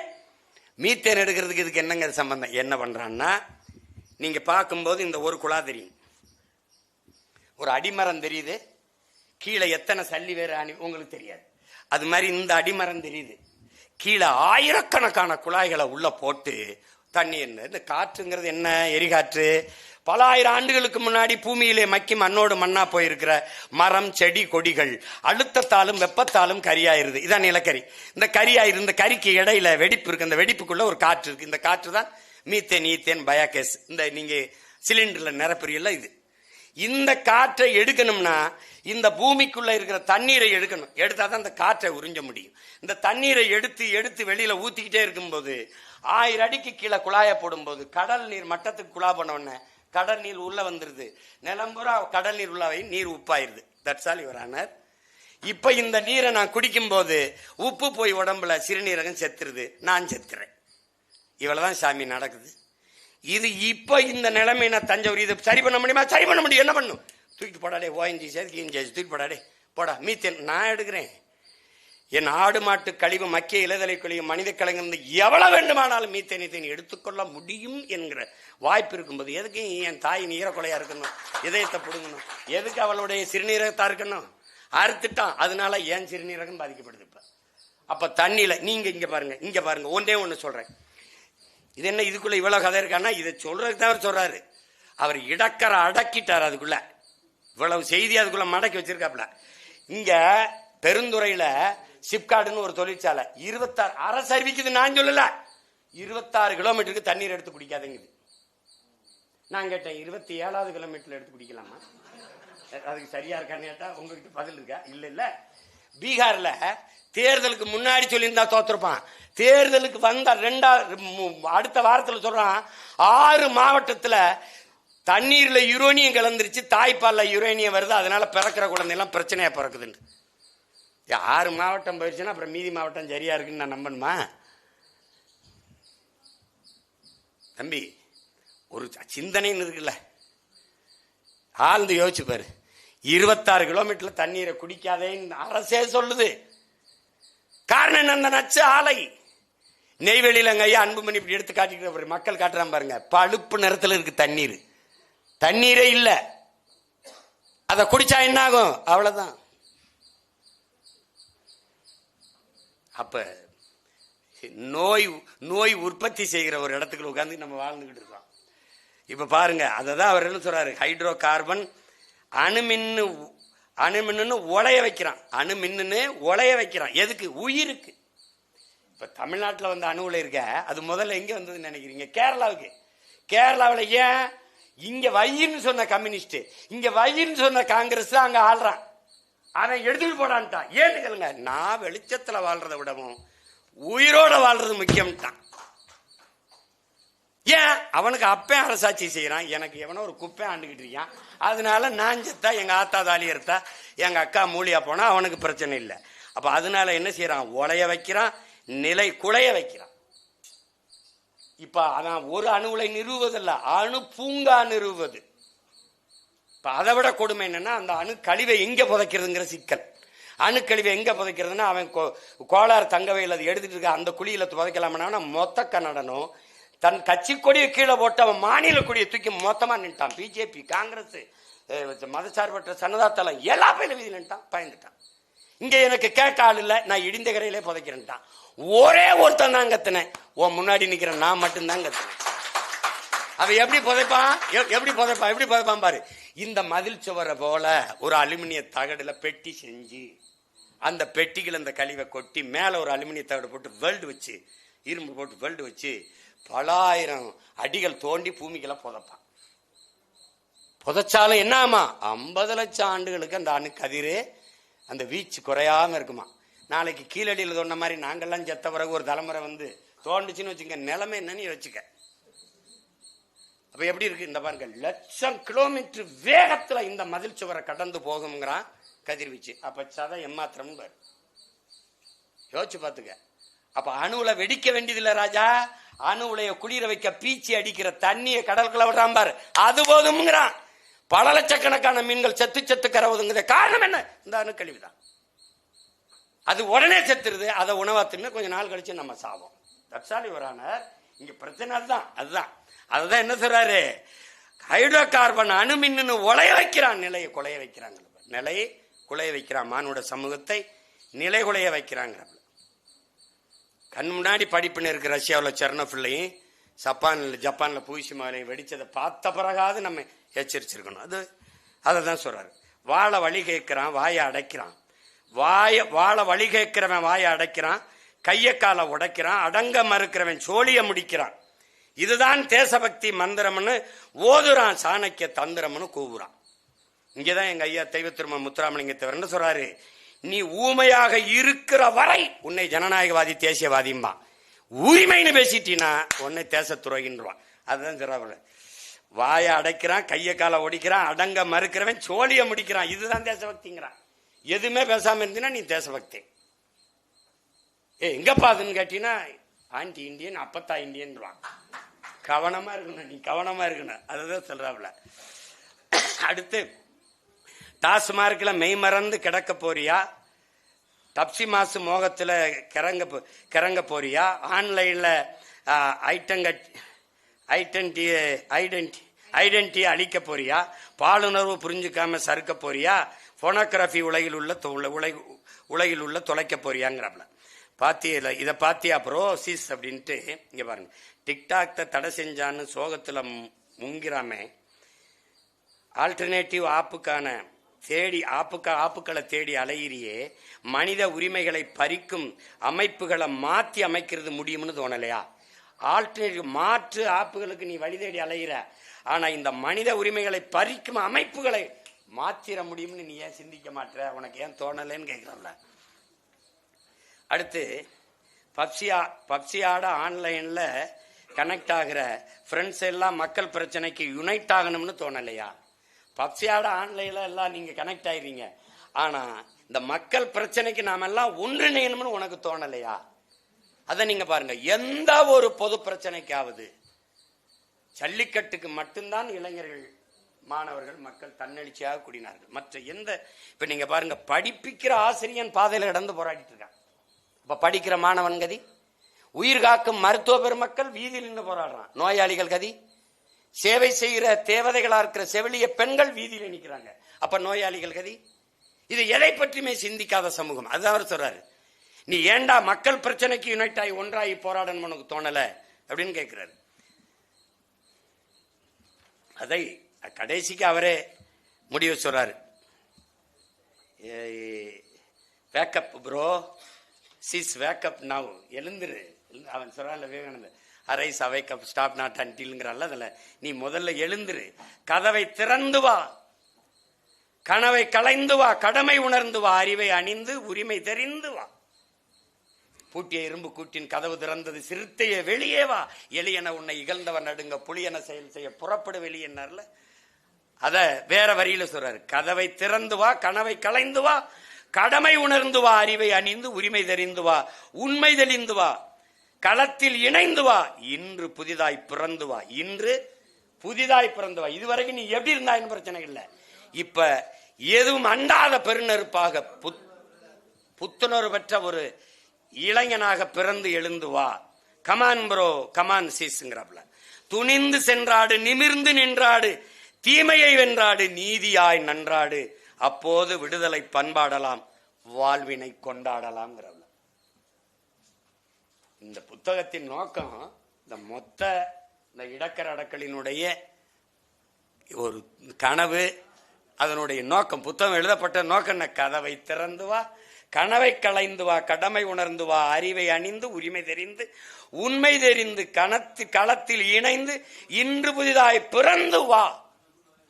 அதான் அவருடைய, அதை சொல்லதான் இவ்வளவு எழுதி வர்றாரு. இவ்வளவு பிரச்சனை இருக்குடா, இதை சரி செய்யணும், நீ எல்லாம் ஒன்றாகணும், யுனைட்டாகி போராடணும், மனித உரிமைகளை பறிக்கிறதையெல்லாம் இந்த அமைப்புகளை மாத்திர முடியும்னு உனக்கு ஏன் தோணல? ஏன்னா மாறாது என்ற சொல்லை தவிர மற்றவை அனைத்து மாறிவிடுங்கிறான் மார்க்ஸ். மாற்றம் என்பது சொல் அல்ல, செயல். மாறுவோம் மாற்றம்ங்கிறத கோட்பாடு. அப்போ துணிந்து சென்றாடு, நிமிர்ந்து நின்றாடு, தீமையை வென்றாடு, நீ நீதியாய் நன்றாடு, நீதியின் பக்கம் நின்று ஆடு, அப்போது விடுதலை பண்பாடலாம், வாழ்வினை கொண்டாடலாம். இது நீங்க இந்த அரசியல் இதெல்லாம் என்னன்னா யாரோ ஒருத்தர் செய்ய வேண்டிய வேலைன்னு நினைக்கிறீங்க, யாரோட கடமைன்னு நினைக்கிறீங்க. ஒவ்வொருத்தருடைய பிறவி கடமைங்கிறத உணர்ந்துட்டீங்கன்னா ஐயா சொன்னது நடைபெறும். அவர் இந்த புத்தகம் எழுதின நோக்கம் நிறைவேறும். இது அதுலதான் அது அந்த இவ்வளவு தூரம் அதை இந்த புத்தகத்தில் எழுதினது கடைசி இந்த 10 வரைக்கும் தான். வாடா சேர்ந்து போராடுவோங்கிறவள. இதுக்கு மேலே இந்த சமூகம் ஒன்றிணைந்து போராடலைன்னா உனக்கு வணங்குறதுக்கு கோடி சாமி இருக்கு, வாழ்றதுக்கு வேற பூமி இருக்கான்னு பாரு. இந்த ஒண்ணுதான் இருக்கு. ஆனா சாமியை காப்பாத்த, சாதியை காப்பாத்த, மதத்தை காப்பாத்த நிறைய கட்சிகள் இருக்கு. நீ வாழுகிற பூமியை காப்பாத்த யார் இருக்கான்னு பாத்துக்க. அதனால நீ ஒன்னும் பெரிய கோட்பாடுலாம் வகுத்துக்க வேண்டியதில்லை என் உடன் பிறந்தவனே. ப்ரோ, நீ ஒன்னும் பெருசாலாம் வச்சுக்க வேண்டியதில்லை. நீ உன் வீட்டை சரி செய்யி, நான் என் வீட்டை சரி செய்கிறேன். நம் வீட்டை சரி செய்தால் நாடு தானா சரியாயிரும். நீ குடியிருக்கிற தெருவை கூட்டு, தேசம் தானா சுத்தமாயிரும். இதுதான் தத்துவம். சுத்தம் சுகம் தரும், எல்லா சுகத்திலும் எழுதியிருக்கு. இறங்கி கூட்டுறது யாருங்கிற கேள்வி இருக்கு. எவனும் எழுதினவன் கூட கூட்டல, வா நாம இறங்கி கூட்டுவோம்ங்கிறதா இருக்கிறது. அதை எப்படி சொல்றாரு பாரு, வாடா யுனைட் ஆகும்டா, வாடா கனெக்ட் ஆகும்டா, இன்டர்நெட்ல கனெக்ட் ஆகிறேன், இதுல யுனைட் ஆகி போராட முடியாதா? அப்படிதான் ஜல்லிக்கட்டுக்கு பற்றுச்சு. தகவலை போட்டான், வாட்ஸ்அப்ல போட்டான், பரவுனா கஜ கஜன கூடுனா அது தளர்ந்துச்சு. போராட்டம்ங்கிறது அப்படித்தான். இன்னைக்கு டங்ஸ்டன் தொழிற்சாலை நிறுத்தினது, இன்னைக்கு இந்த இந்த இந்த என்ன சொல்றது, இந்த பரந்தூர் விண்ணூர்தி நிலையம் நிறுத்தி வைக்கப்பட்டது, 8 வழிச்சாலை நிறுத்தி வைக்கப்பட்டது யாரால? போராட்டம் தான். அதனால அன்பு உடன் பிறந்தார்களே, மற்ற இனங்களுக்கு வாழ்க்கையில் அவ்வப்போது போராட்டம் வரும். தமிழின மக்களுக்கு போராட்டமே வாழ்க்கையா இருக்கிறது. அதான் மார்க்சியங்காரிக்கு சொல்றான். மார்க்சியங்காரிக்கு போர்க்குணமற்ற உயிரினங்கள், எந்த உயிரினமும் போர்க்குணமற்ற உயிரினங்கள் உலகின் பரிதாபகரமானவை. போராட்டமே வாழ்வின் இருத்தலை உறுதி செய்கிறது. எல்லா உயிரினத்திற்கும் போராடும் போதுதான் மனிதனே பிறக்கிறான். வா போராடுவோங்கிறான். அதனால போராடுவோம். அதுதான் ஐயா கூப்பிடுறாரு. திருப்பி ஒரு தடவை சொல்லிடுறேன். என்ன சொல்றாரு? துணிந்து சென்றாடு, நிமிர்ந்து நின்றாடு, தீமையை வென்றாடு, நீதியாய் நன்றாடு, அப்போது விடுதலை பண்பாடலாம், வாழ்க்கையை கொண்டாடலாம். இதை தலைப்பு அடக்கலா இருக்குது ஒழிய அது வெளிப்படையாதான் எல்லா செய்திகளையும் சொல்லுது. இதுல யாருடைய மனதாவது வேதனைப்படும்னா நாம பெருமைதான் படணும். உண்மையை சொன்னா உங்களுக்கு காயப்படுதுன்னா நீங்க நீங்க அது அது அந்த இதயமும் கிடையாது, அது ஒண்ணும் கிடையாது. அது நீங்க அதனால அந்த காயத்தை பற்றி நமக்கு கவலை கிடையாது. ஏன்னா அது சரி செய்யணுங்கிறதுக்கு தான், சரி செய்யறதுக்கு தான். இப்ப இது மாற்றம், எப்படிப்பட்ட மாற்றத்தை நாம் உலகில் கொண்டு வர நினைக்கிறோமோ அந்த மாற்றத்தை நம்மிலிருந்து தொடங்கணும். நான் என்னிலிருந்து தொடங்குறேன், நீங்க உங்களிலிருந்து தொடங்க, நாம் நம்மிலிருந்து தொடங்குவோம். நாளை இந்த நாடும் மக்களும் மாறுவோம், மாற்றுவோம், எளிதா செய்வோம். இப்படிப்பட்ட ஒரு நூலை எழுதி அதை அறிமுகம் செய்து வெளியிட்டு அறிமுகம் செய்து பேசுகிற அரிய வாய்ப்பை எனக்கு தந்த பெருமகன் எங்களுடைய ஐயா, போற்றுதற்கும் வணக்கத்திற்கும் உரிய பேராசிரியர் அருள் திரு ராஜநாயகம் ஐயா அவருக்கு என்னுடைய பேரன்பும் நன்றியும், இங்கே வந்திருக்கிற தம்பி ஃபெலிக்ஸ் போன்றவர்கள், என் தம்பி களஞ்சியம் போன்றவர்கள் அன்பும் வணக்கம். நிறைய அறிவில் சிறந்த பெருமக்கள், இளைஞர்கள், தங்கைகள் எல்லாரும் வந்திருக்கீங்க. என்னுடைய அன்பிற்கும் பாசத்துக்கும் உரிய தாய்கள் அமர்ந்திருக்காங்க நீண்ட நேரம். அவர்களுக்கெல்லாம் என்னுடைய அன்பும் வணக்கமும். அருமை பெருமகள் முனைவர் பிரேமா அவர்களுக்கு என்னுடைய அன்பும் வணக்கமும். இதுக்கு மேலே இது புத்தகத்தை வாங்கி நீங்கள் எல்லாம் படிங்க. ஆமாம், இனி வருங்காலங்களில் இந்த இலக்கிய பகிர்வு, இலக்கிய விருந்து என்பது சிறிய அரங்குகளுக்கு இல்லாமல் பெருவெளியில் பெரு விருந்தாக பரிமாறணும். இதை எங்கள் ஐயா இந்த புத்தகத்தை நீ வெளியிட்டு அதை பேசுனா, நான் பொது மேடையில் பல்லாயிரக்கணக்கான பேருக்கு முன்னாடி வெளியிட்டு அதை பெருசாக பண்ணியிருக்கலாம். நான் கூட இது அரங்கத்துக்குள்ள என்ன ஒரு பெரிய இதுக்கு முடிஞ்சு, இது 50 பேர் இருக்கிற மாதிரி ஒரு அரங்கத்துக்குள்ள இருக்குனால 50 பேர் முன்னாடி இருக்கிறீங்க. இப்போ இந்த அரை மணி நேரத்தில் உலகம் பூரா போய் ஒரு நொடி சேர்ந்துடும் அந்த புத்தகம், இடக்கர அடக்கல்னு. அதனால நாங்கள் பேசினதை அன்பு மக்களுக்கு கொண்டு போய் சேர்க்கிற செய்தியின் தூதுவர்கள் அனைவருக்கும் என்னுடைய அன்பும் வணக்கமும். இவ்வளவு நேரம் எங்களுடைய தமிழள்ளி பருகிய என் தாய் தமிழ் சொந்தங்கள், இப்படிப்பட்ட ஒரு நூலை படைத்து தமிழ் கூறும் நல்லுலகிற்கு தந்தருளிய நம்முடைய அருள் திரு பேராசிரியர் ஐயா ராஜநாயகம் அவர்களுக்கு என்னுடைய அன்பும் நன்றியும் வணக்கம்.